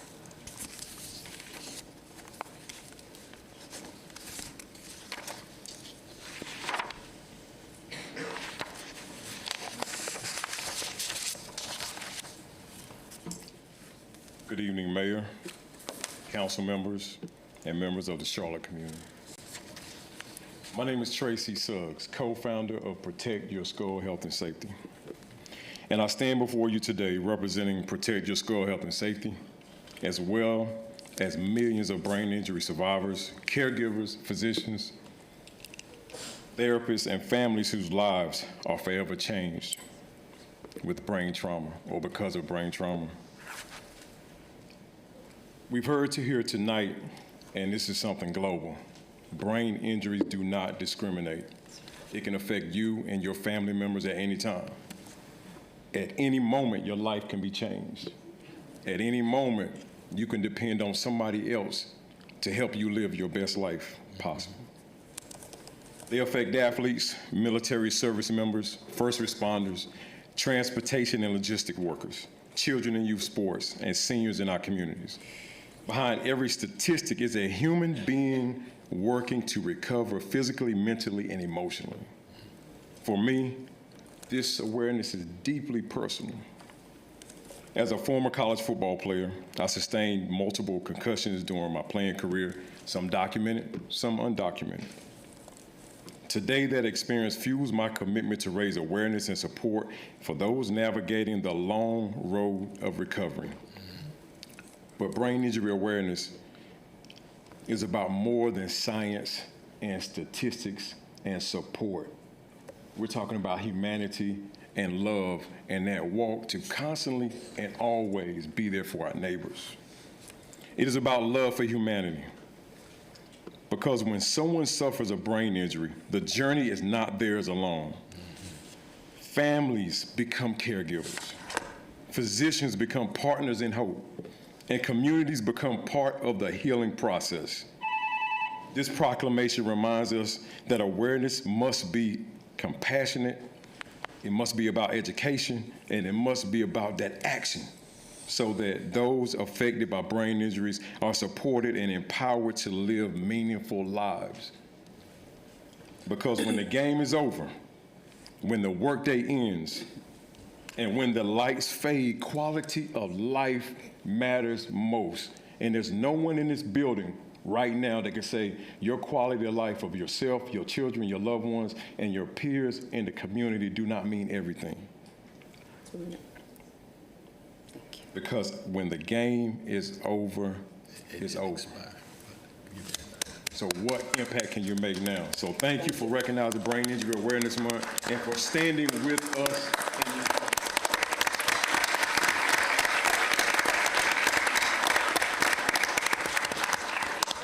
Our next speaker is Ms. Bryant.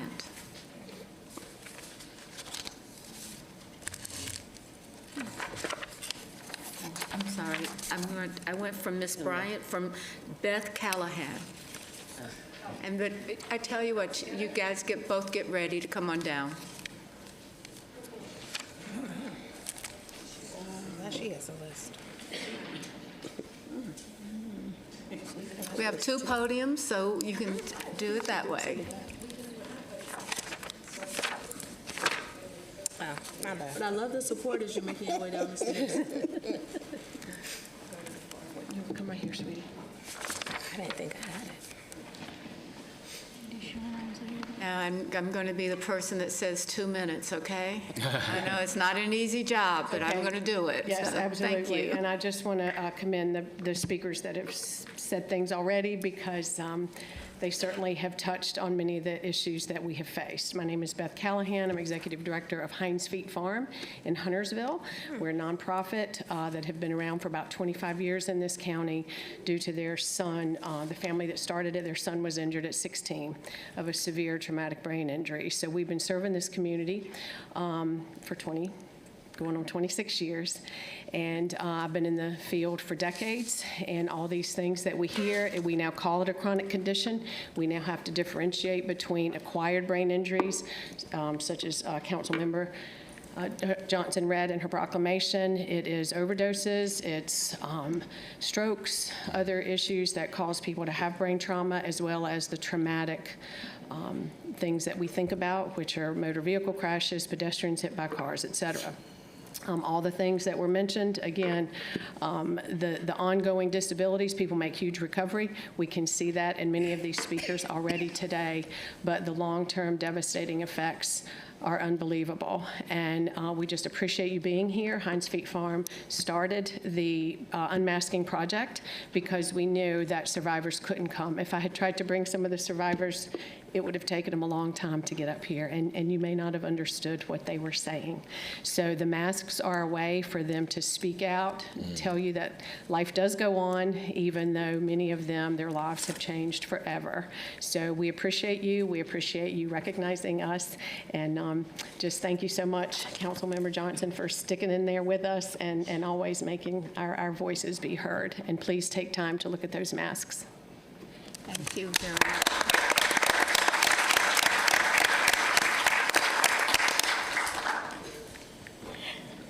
Good evening. My name is Clark Delane Bryant, and I am a traumatic brain injury survivor. Before my car wreck, I had a beautiful voice. I modeled. I completed 2 years of college. I knew who I was and when I was where I was going. Then in a single moment, everything changed. One car wreck, one impact, one day that split my life into 2 parts, before and after. When I woke up to confusion.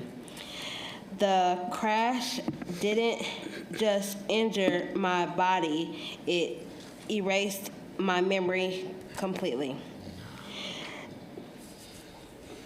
Everything I had learned from birth to 20 years old was gone. I woke up not knowing how to do basic things, not recognizing the people who I loved, who loved me, not knowing my favorite food, my hobbies, and my own story. I had to realize how to walk, talk, read, and write. I had to relearn who my parents were. I had to relearn me. I spent 75 days in the hospital, lots of broken body parts. My mouth is still wired. I had a trach in my neck and feeding tube.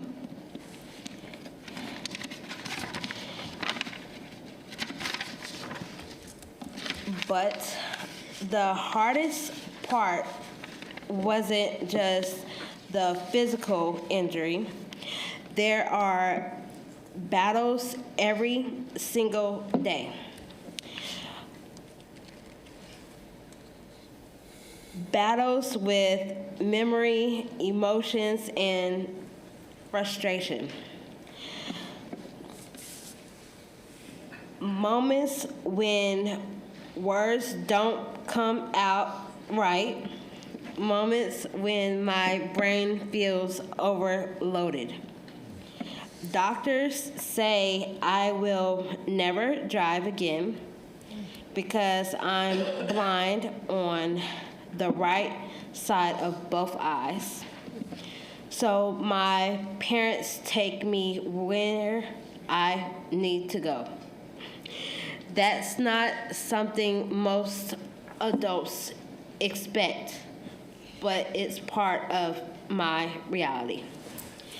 And accepting that reality has been one of the hardest parts of my journey. There were emotional battles too. Grief for the life I thought I would have. Loneliness when it felt like the world kept moving forward without me because I lost all my friends. But then we found a place that helped me see possibility again. Heinz Feed Farm, a day program, a community, a support system. It's a place where I met people who truly understand living with a brain injury feels like.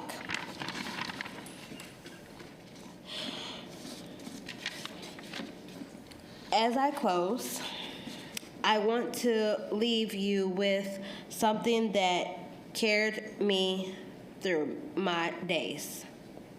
One car wreck changed my life. It took away memories.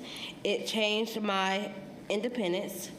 It reshaped my future, but it did not take my voice, and it did not take my purpose.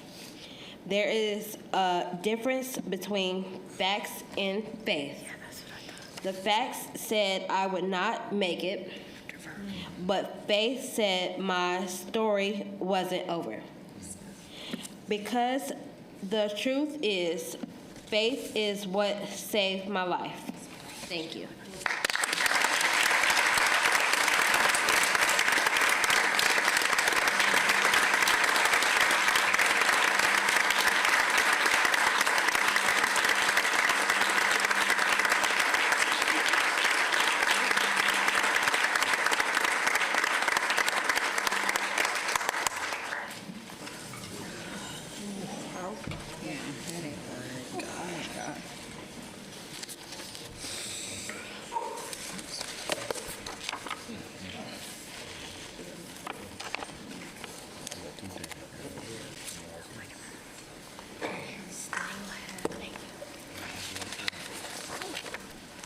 Thank you, Madam Mayor, for that opportunity. Thank you, No, colleagues. thank you for providing us opportunity for us to listen and hear. And you are beautiful, so just know it.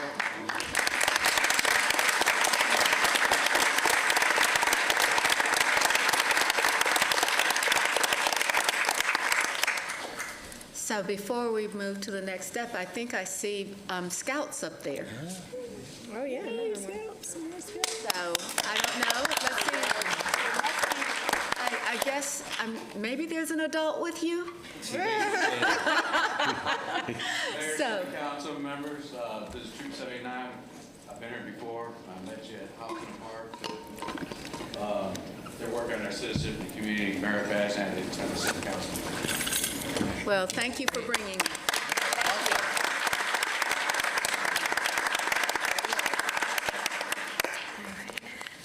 So now we're going to begin our public forum.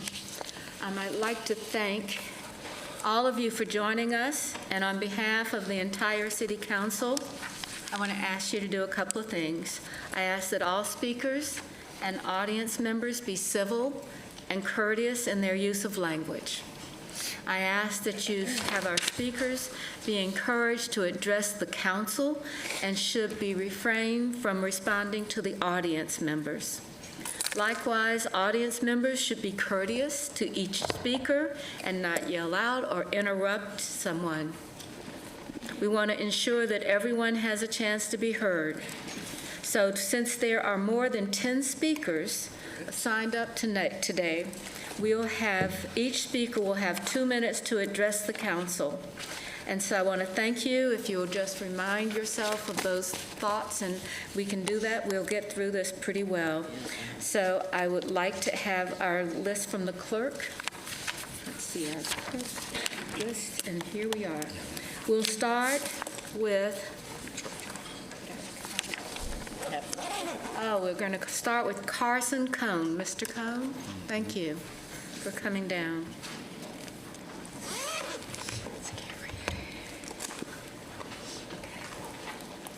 You have 2 minutes, and thank you. Thank you. Good evening, everyone. I would like to thank the brain injury speakers. My prayers go out to you all. Council, it was truly wonderful to hear you speak about the Affordable Housing Initiative moments ago in the previous meeting. I cannot help but have some doubt, too, that it might not be enough. As the Charlotte Post reported, there are more than 2,400 unhoused in Mecklenburg County in June of 2025. I speak tonight about a proposal to make housing more affordable at apartments in Charlotte. I propose that the city create a rule, a regulation, that would prevent apartment complexes, which are within the city, from being able to require of residents that those residents must pay for luxury amenities in addition to paying rent. Some examples of those amenities include cable TV packages, valet trash, group fitness training, and social events, to name a few currently being required. Councilmember Graham, you stated in a meeting last year that Charlotte had a poverty problem. My proposal would help with the steps that the city has taken to face that problem. It would allow more people to go from sleeping in the elements and on the street to sleeping in a place that they could call their own and feel safe in. What I wonder tonight is whether such a regulation would be legal for the city to pass. I think that it would be best if we had our city attorney address those things, because I know that the people along this dais are, I just want you to know that deeply they understand how difficult this problem is and what we need to be doing. We really work hard at it. Ms. Mayfield has always helped us in doing this, but I bet everyone on this council has had some opportunity to talk about how can we help the unhoused. The issues that are having to be done, it's really tough sometimes to sit here because I don't want to get to Dylan explaining too much about what happens when you're at a council instead of in the legislature. And so what we need is help from Raleigh. We need Raleigh to help us develop these opportunities for everyone. But that's a very difficult time to do. But I hope that you understand that that's what we want, and that's what we will try to make happen. I want to make sure that you know that this council cares deeply about it. So if we can get a little bit more information for him, if you come over this way and you can see this young man right over there, then if you can talk with him a little bit about what we're trying to do, and I promise you, we are trying so hard. Thank you. Thank you.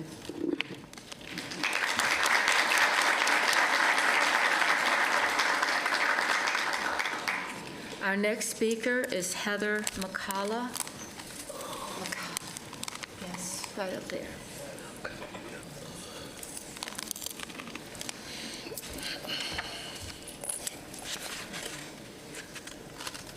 Thank you very much. 2 minutes, please. Thank you. Good evening. Thank you for the opportunity to speak here tonight. My name is Heather McCullough, and I am a resident of District 1. In August 2024, I spoke at the City Council meeting, and in closing, advocated for CMAQ to be made an independent city department and that you solidify a commitment to the Adoption Center project. You have fulfilled on both counts. Thank you for hearing us and taking action. It has been 8 months since these changes, and the benefits are already apparent. One of the biggest being the streamlining of the volunteer application and onboarding process. Allow me to share a few recent stats that speak to the difference this is making. Approximately 225 people completed volunteer training in the last 5 months of 2025.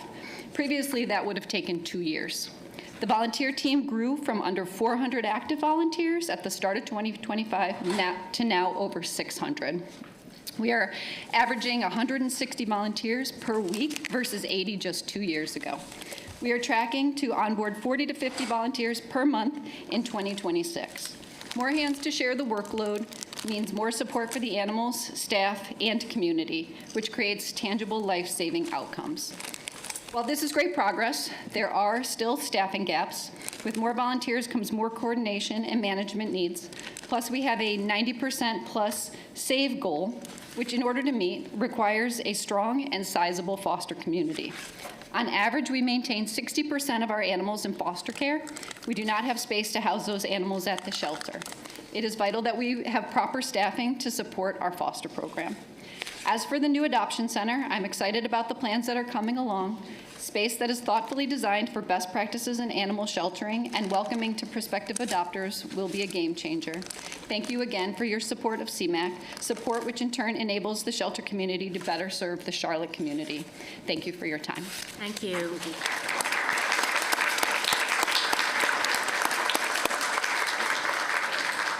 Our next speaker is Baron Bartillo, if I said that correctly. Barreto. He's coming.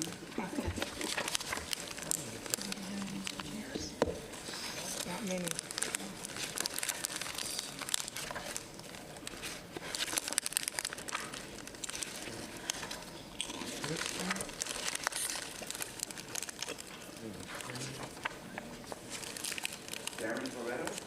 Yes, please. Miss, ma'am? Terry. We'll come to you next, Terry. We're going to go here first, okay? Thank you, Madam Mayor, council members, and community leaders. My name is Darren Barreto, and I serve as the founding executive director of the Progress Exchange, a 501c3 nonprofit working to expand pathways to college success for high school students throughout Charlotte. Here in Charlotte, we are fortunate to have a large student body that serves tens of thousands of students across diverse communities. And the work being done every day inside those classrooms matters deeply. At the same time, we know that academic readiness does not stop when the school day ends. Across our community, there are many bright, capable students with tremendous potential. Yet some of these same students fall short on standardized college entrance exams like the SAT and the ACT, not because they lack ability, but because they lack access to structured and affordable preparation. Only 40% of the 11th graders, on average, score at least a 19 or better, and if you know anything about ACT scoring, 19 is not a great score. Only 40% of our children achieve that. When capable students are unable to access the resources that help them compete academically, we risk leaving a great deal of talent on the table. Through our programs, the Exchange works alongside families to reinforce what students are learning while developing confidence and discipline. Most importantly, we strive to make this preparation accessible by providing the support at little or no cost to the families we serve. I simply wanted to make you aware that we exist. We actively work to support Charlotte students, contributing to the broader ecosystem of educational support in this city. For economic mobility is not only about creating jobs, it's also about ensuring students are academically prepared to compete for those opportunities. This city's long-term economic strength depends on the readiness of students sitting in classrooms today. And when we invest in the needed attention and support of our students today, 10 more seconds, we are ultimately investing in the talent and future leadership of our communities. I welcome the opportunity to speak with anyone who's interested in hearing about the work that we do. Thank you for your time and your Thank you very much. All right, now, Ms. White. Good evening, and thank you for the opportunity to speak. For those who don't know me, my name is Terry White, President and CEO of the Charlotte Museum of History, the city's oldest history museum, its newest Smithsonian affiliate, and one of its most active cultural institutions. We are the Carolinas' home for America 250, in part thanks to this council. So I want to thank each of you for the support and encouragement you have shown the museum thus far. For those of you who have taken the time to meet with me, you know we have ambitious plans to grow, attract visitors, and eventually become less reliant on public support. However, Today, we're an organization searching for lifeblood while our peers receive 6- and 7-figure investments year over year. Our staff and facility are at its limits, and next year, the same programs you praise us for simply won't happen, not because we don't want to do them, but because we will not be able to. Charlotte has asked us to show what we can do, to prove we aren't the ivory tower relic of our past, and we have more than done that. We are now asking the city to show that our work truly matters. Charlotte deserves history organizations that reflect the scale and ambition of our growth, and that requires investment. For the 4th year, I am coming to you for equitable arts funding for Charlotte Museum of History that our peers receive. If you value the work that we do, and I send it to you every month, everything we do, the city must help us sustain them. Passion alone cannot pay the bills. And as an aside, since for once I actually got some time, gold star for talking about historic preservation. As your only arts organization advocating for historic preservation, as you were talking about in your last meeting for affordable housing, it made my heart smile and I let my team know. So thank you for your time. Please fund Charlotte Museum of History.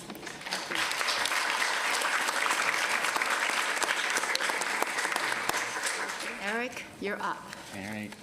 Good evening, Mayor, City Council.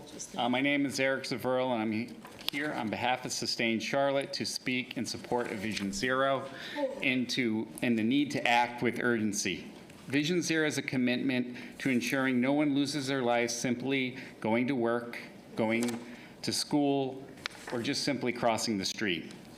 But in the first 2 months of 2026, we've already lost 14 people. And I'm here to remind you, when you see those numbers, they're not just numbers, they're people. They were loved, and now they're missed. And this year, Sustain Charlotte is committed to reading the names of those people who were lost to traffic violence. Because we just cannot allow these deaths to become routine. So tonight, I want to speak the names of the lives that were taken in January and February. Anthony Santos, 18. Comfort Antwi, 16. Amber McGee, 37. Michael Hamilton, 62. Lance Cilento, 25. Brian Ramirez, 24. Bernard Johnson, 65. Anthony Stewart, also 65. Eric Neinfeld, 37. Terrace Crouch, 48. Sinclair Little, 35. Deanna Moore, 30. Marcus Carter, 49. And Reginald Stowe, 56. Let's take a moment just to recognize them. Many of these deaths were preventable. We know what saves lives: slower speeds, safer street design, protected bike lanes, and more enforcement, including red light cameras. So tonight I'm asking you to prioritize deploying new red light cameras and also to looking into crash investigations from CDOT so we can learn to prevent these deaths in the future. Thank you. Thank you. Thank you.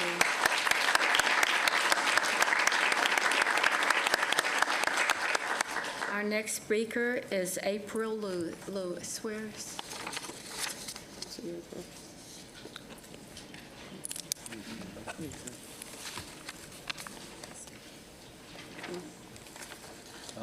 She's not here. I don't see her. Okay, that's not her, so. All right, our next speaker is Linda Byers. Ms. Byers?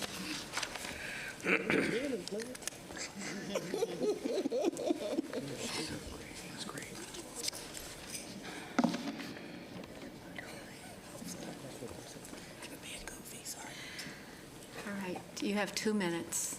Yes, ma'am. When people say peace and quality of life, what does that really mean to you? Good evening, Mayor and City Council members. My name is Linda Byers, and I am a longtime resident of First Ward in District 1.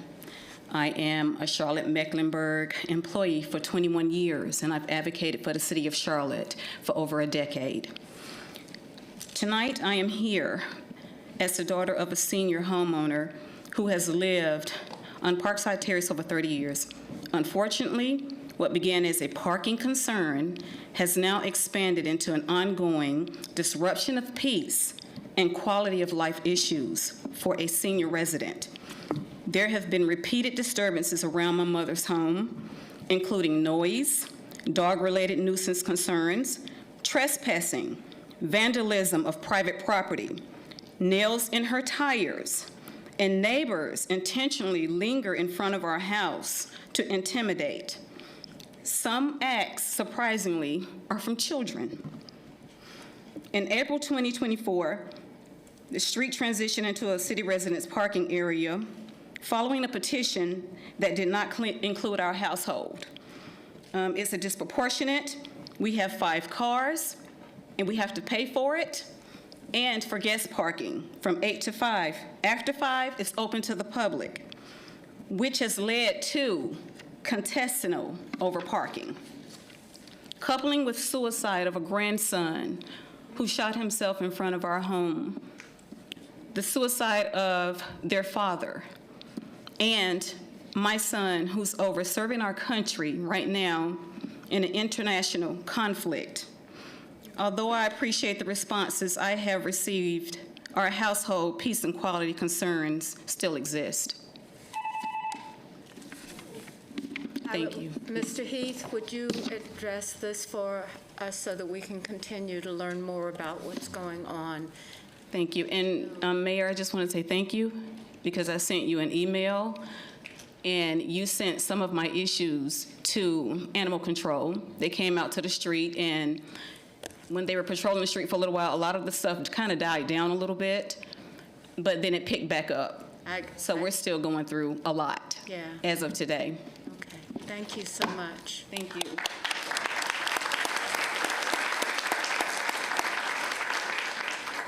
Our next speaker is Kahil Gravinsky. Kahil Gravinsky. Okay. All right, so we'll now go to Jordan Hood.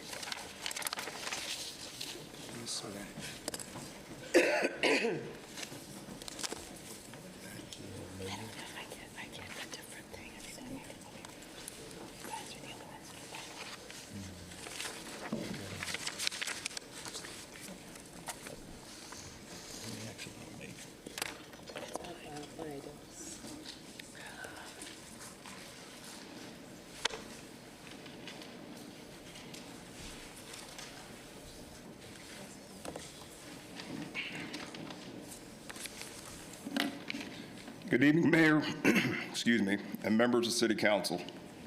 My name is Jordan Hood, and I'm the Vice President of Local 660 of the Charlotte Firefighters Association.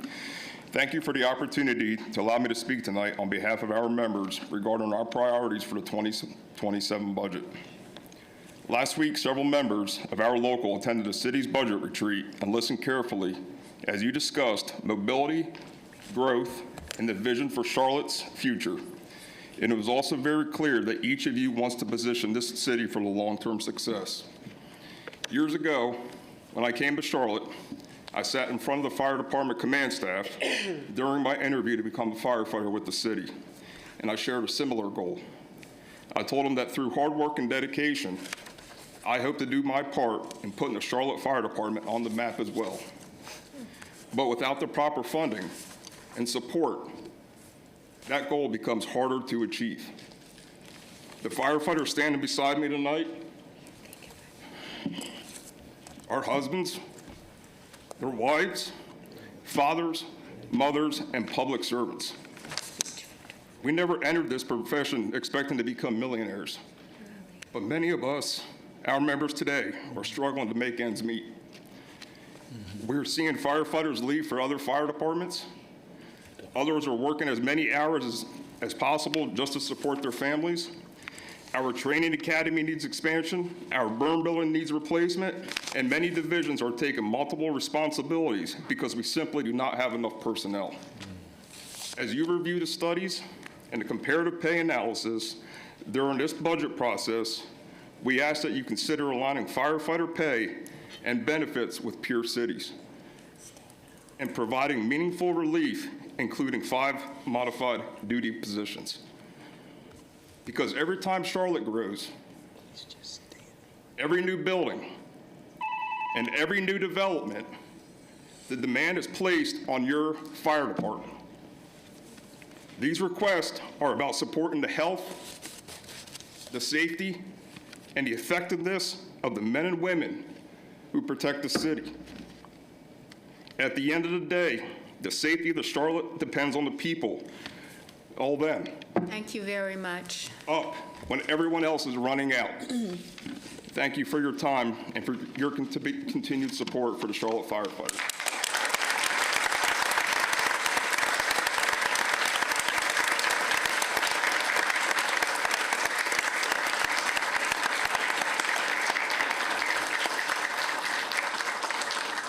Our next speaker is Stephanie Lasney. Stephanie Lasney.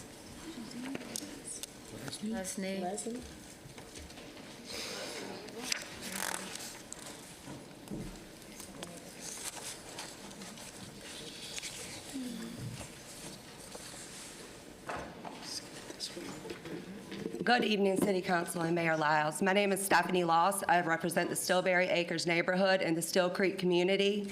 I'm here once again this evening to ask you to help me save Stillberry Acres. The Stillberry Acres neighborhood has had detrimental suffering because of manufacturing and logistics development in close proximity to us, where the former Still Creek Presbyterian Church and the former Mance property used to be located. We've lost many of our historic sites, and our neighbors have been impacted heavily. We've had elderly neighbors that have been forced to leave their homes due to environmental concerns temporarily, and people that have been forced to sell to the airport and have to move out of their forever homes. So tonight, I want to speak to you about some plans that are coming up. Charlotte Planning has introduced some policies to mitigate the impact of manufacturing and logistics next to residential homes. They've admitted that they've learned a lesson from what happened to us in Stillberry Acres, and they're writing policy into a currently adopted community area plans to mitigate these impacts. But yet, we have proposed community area plans such as the West Outer that are looking to be adopted on March 23rd that outline these exact same things, right? We're looking at more manufacturing and logistics within 100 feet of our neighborhood once again.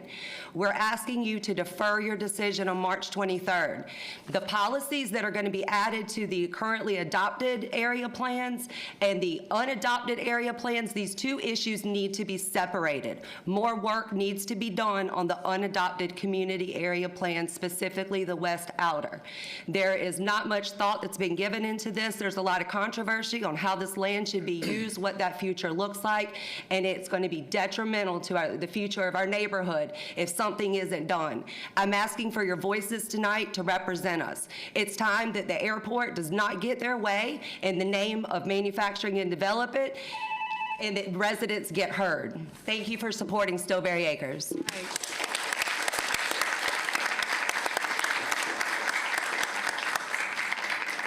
Ms. Craig, could you follow up with her? No.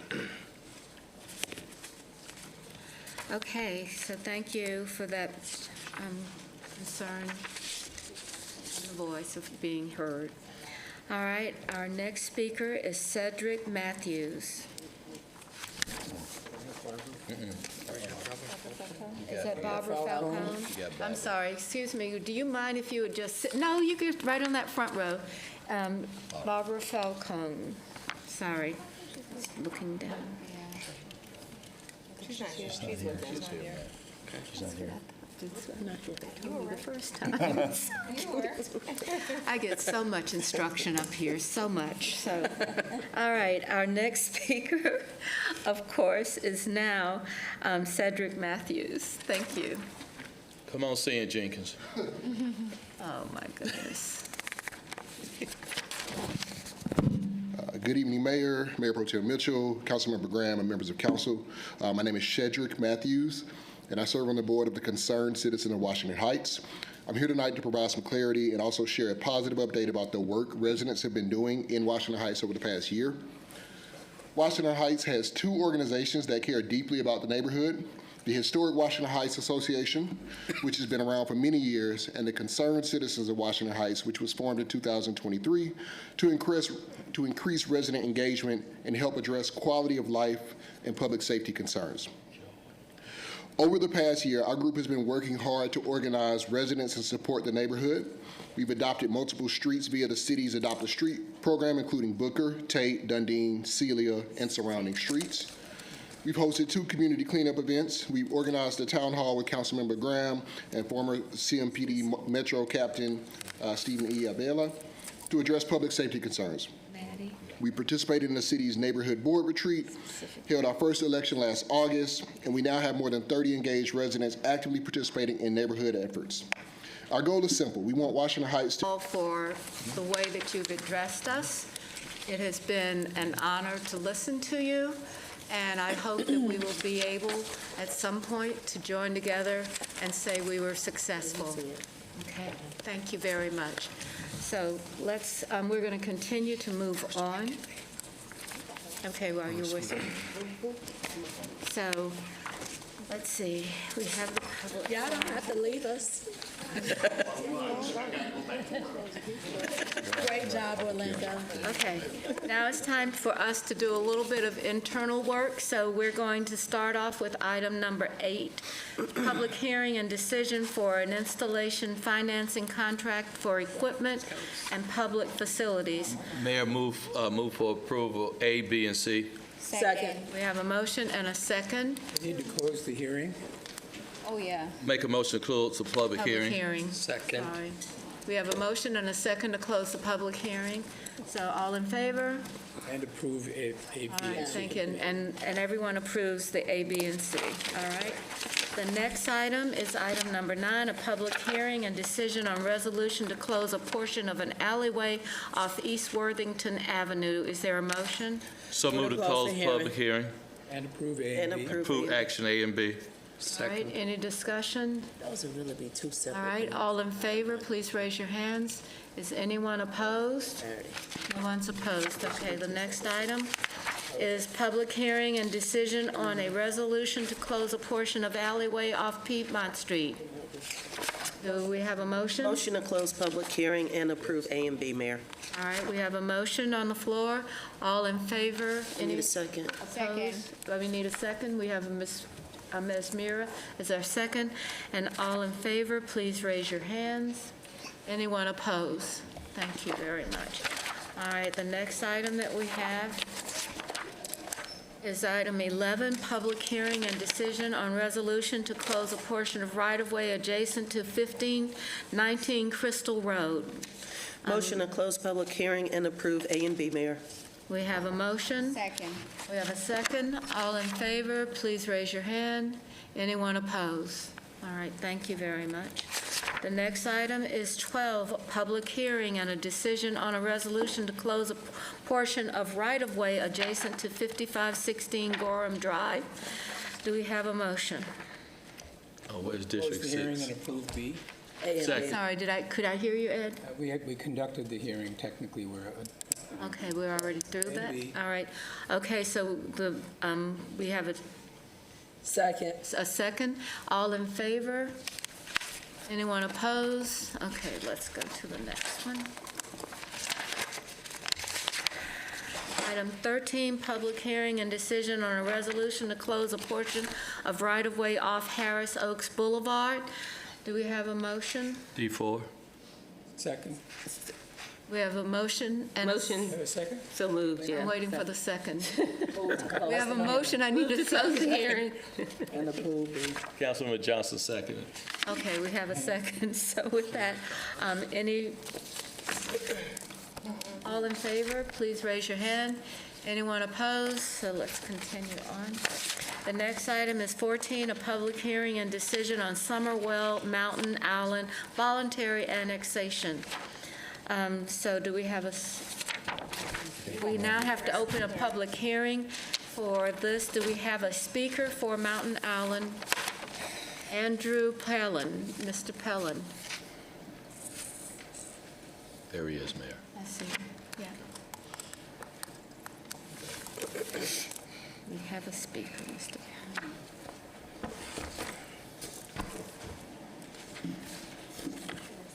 I don't really have much to say to you guys tonight. I just wanted to give you a little brief overview of the project and answer any questions that you may have.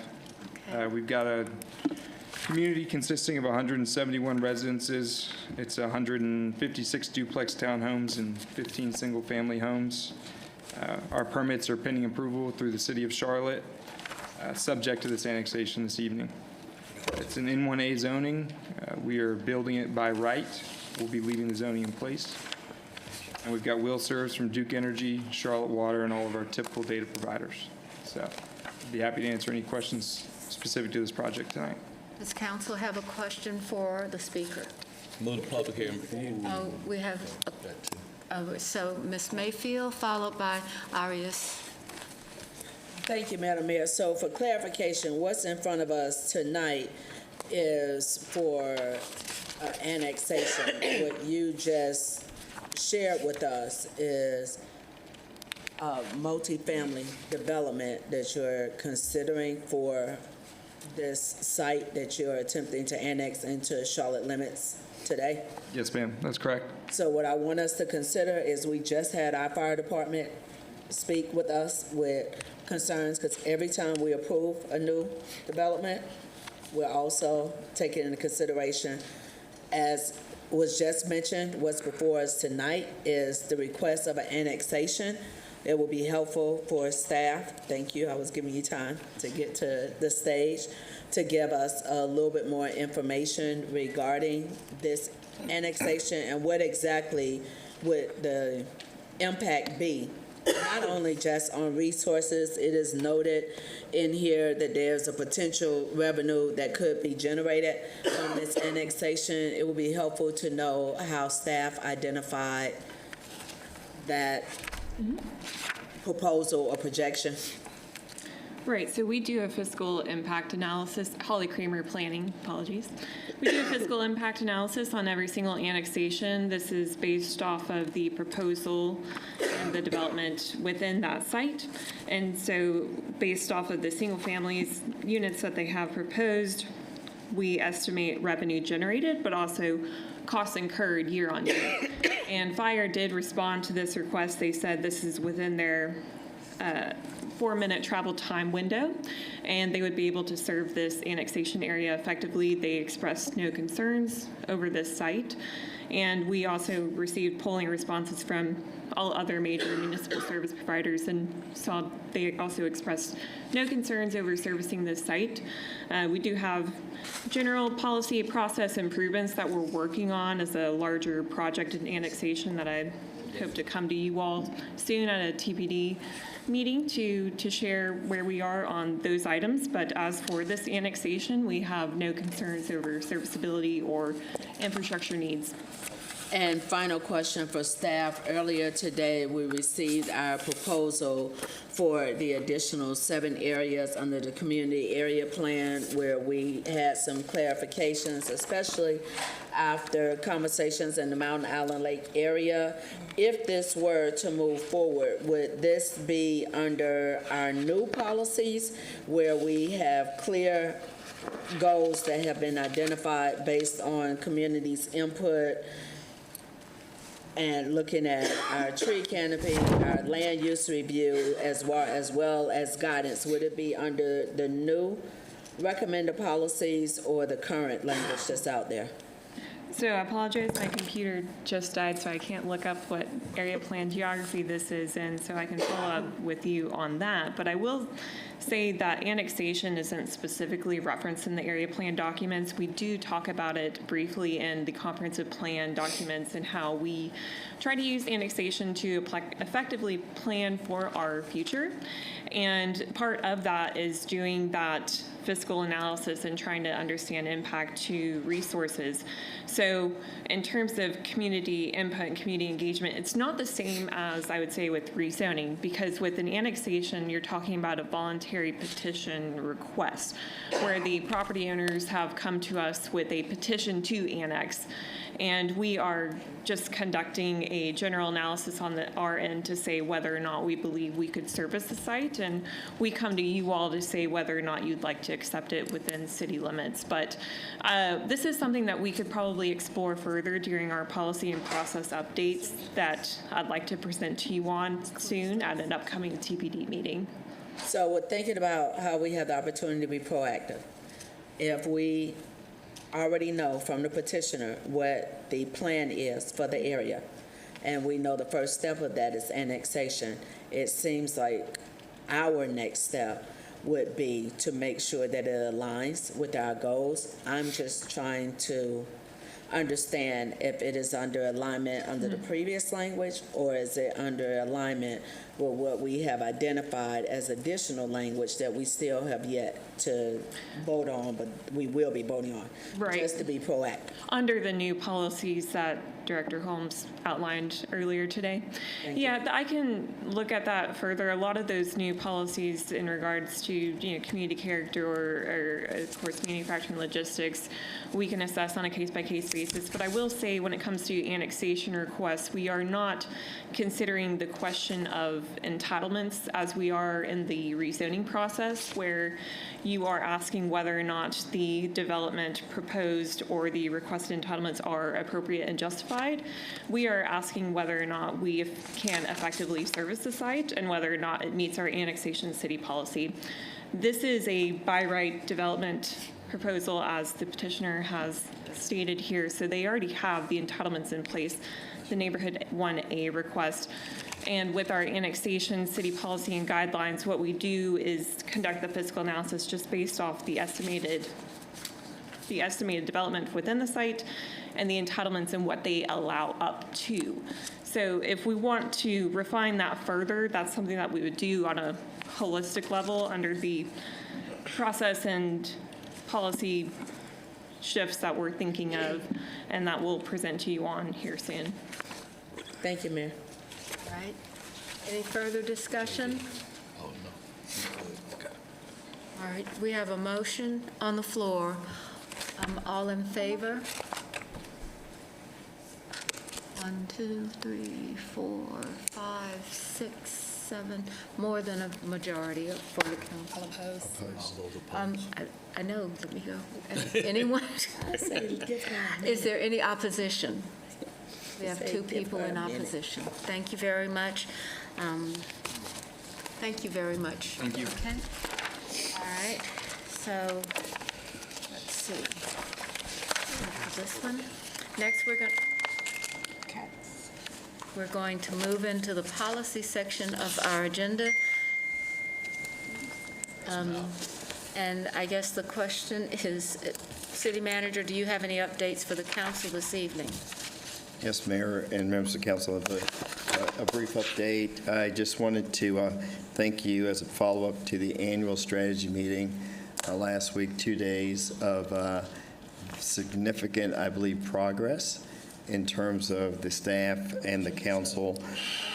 Your thoughts, your perspectives. On the 19th in your packet, we're going to provide you what I would call some buckets, some responses, whether things should just come from us, should be referred to committee, or maybe a future policy item. And big shout out to the Mayor Pro Tem for helping navigate through all of this and the great swag that many of you have based on him. But we also wanted to share with the community the same video that we shared with you during the retreat. And these are just some of the highlights of the retreat. I know, looking good. Oh, now where's the one we jumped in? There you go. Wait a minute. Yeah, you get off the ground. Well, thank you. I tend to do that often. Oh, my gosh, I don't know. I think Kimberly wins this one.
All right. And that's the report, Mayor and All Council. right, well, thank you. I think that's a great report. We should do it more often. That's right. So with that, I believe that ends our business meeting. What do we got to do more of? We have more. 3 or 4 more items. All right, we got 16. 9, 10.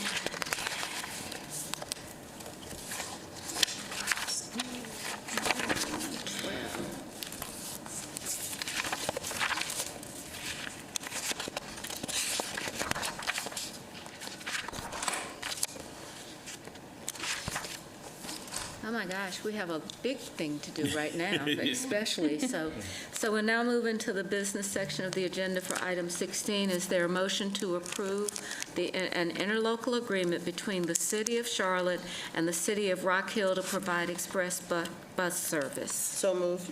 We have a motion. Second? We have a second. Any discussion?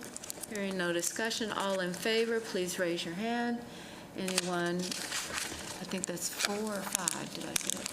Can we get your numbers, 1, 2, 3, 4? Oh, okay, we're good, unanimous now. All right, thank you. So that's that one, and let's continue on our march.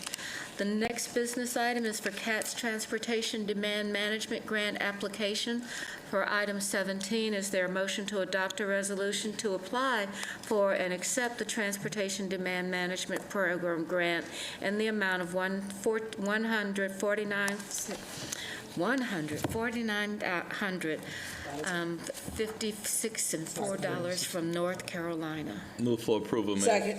Okay, we have a motion for approval. Any discussion? All in favor, raise your hands. Thank you very much.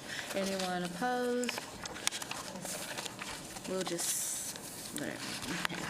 All right, the next item is CATS Red Line Design Contract Amendment for item 18. Is there a motion to approve a contract amendment? Second. We have it for $37,900,000 with HDR Engineering. We have a motion and a second. Is there any further discussion? 2 hands over. Oh, we have a couple of folks. Let's start right here. We'll go with Ms. Ashmira, then we'll come around, and Ms. Johnson will do the cleanup. Thank you, Madam Mayor. Well, I'll keep it brief. The red line has been talked about for years, and this step helps us move us closer to the reality of building a red line. So kudos to the leadership team, especially Mr. Jones, for bringing this vision to reality soon. All right. Thank you, Madam Mayor. Yes. I just wanted to underscore this moment. It was a big moment in our community last year when we had the vote for the referendum.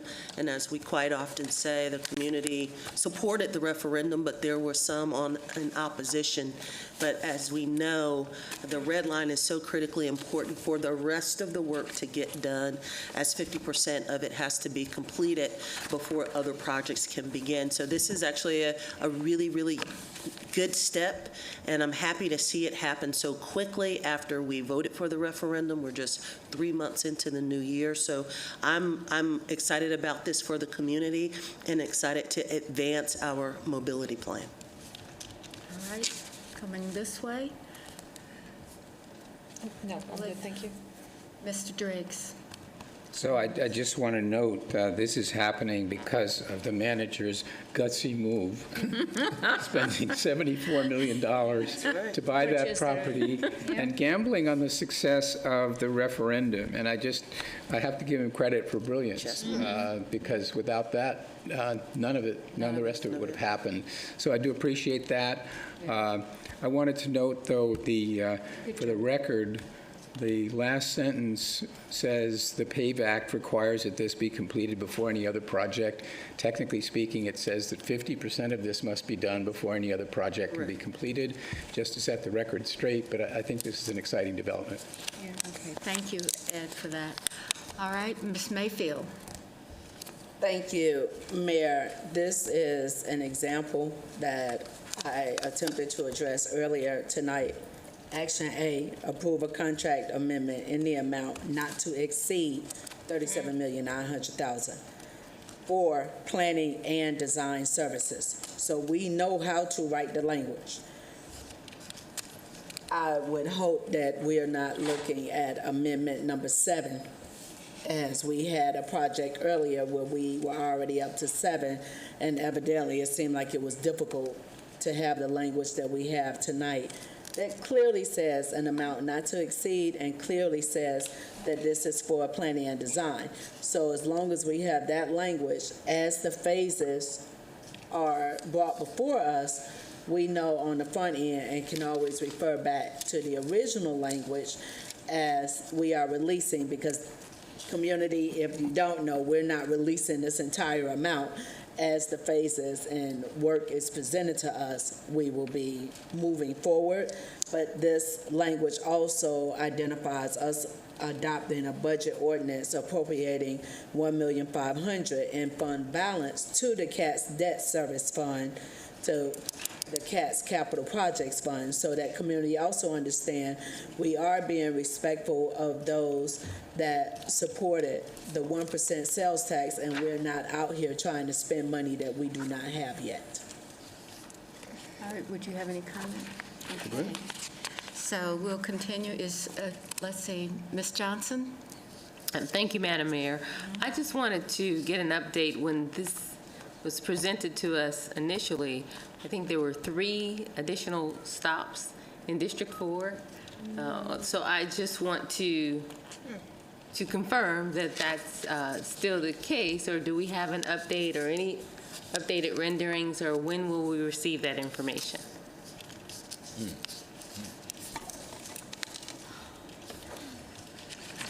Brent's on his way down. When do we get our money back? $90 million we paid for it. That's right. That's the place. Good evening, members of council. I'm Brent Cagle, interim CEO. Ms. Johnson, to your question, so this will allow us to move forward with design up to 30% and enter into environmental. This is part of the process to make final decisions on all stop locations. That will be completed in a process called final ratification of the locally preferred alternative, or LPA. And before we can bring an LPA forward, we need to continue moving design forward. Okay, so then do you have an idea of when we would see the next step, or the I can get back to you with the timeline on that. Okay. But again, as we go through design, we evaluate final stop locations associated with the red line. Okay, thank you. That's all I have. All right, so is there any other discussion? Hearing none. Who made the motion? I did. All right, Mr. Ashmira. All in favor of the motion, please raise your hand. Anyone opposed? That's unanimous. Thank you very much. Initial finding, next item 19, initial findings resolution on 2026 general airport revenue bonds and construction period financing. And so the resolution of 2026 general airport bonds and construction, where do you like to go? So Move to approve A and B. Motion and a second. Any further discussion? All right, hearing none, all in favor? Excuse me. It's unanimous, thank you. And now we will go to nomination. I will address the city clerk. No, just don't leave, you cannot leave. All right. Madam Clerk? Yes, ma'am. I will provide the nominations to you tonight if you are so inclined. Anyone receiving more than 6 nominations at the conclusion of the names, upon a motion, a second, and a vote, these individuals can be appointed by acclamation. For the Agricultural Advisory Board, Warren Henderson received 8 nominations. For the Business Advisory Committee, Shelby Williams received 7 nominations. For the Charlotte Business Inclusion Advisory Committee, Gerald Carr received 9 nominations. For the recommendation from the Latin American Chamber of Commerce, also for Charlotte Business Inclusion, the incumbent Erland Martinez Castro received 10 nominations. For the Charlotte Mecklenburg Public Access Corporation, Dragan McClenny received 8 nominations. For the Charlotte Water Advisory Committee, Robert Stewart received 10 nominations. For the Community Relations Committee, Edward Brathwaite received 8 nominations. Nuga Kaspa received 7 nominations. Latoya Green received 9 nominations. For the Historic District Commission, Sean Atkinson received 10 nominations. For the Neighborhood Matching Grants Fund, for the Business Representative, Sheila Jones received 10 nominations. For the Neighborhood Representatives, there were 2 appointments to be made, and Sharif Hannon and Wanda Houston both received 7 nominations. And those are the nominations received on this evening. Approved by acclamation. Second. We have a motion and a second to approve by acclamation. All in favor, please raise your hand. Anyone opposed? That passes unanimously. So I know we have a closed session, but I think that our attorney is going to provide the motion for that. Thank you, Madam Mayor. I respectfully request a motion to go into closed session pursuant to NCGS 143-318.11A3 to preserve the attorney-client privilege in the matter of 2025 biennial consolidated carbon plan and integrated resource plans of Duke Energy Carolinas LLC and Duke Energy Progress LLC before the North Carolina Utilities Commission, and Caliste versus City of Charlotte, and Kelly versus City of Charlotte. All right, we have a motion. All in favor? Second. Second. All in favor? Aye. Aye. Let's try to do this quickly. I agree.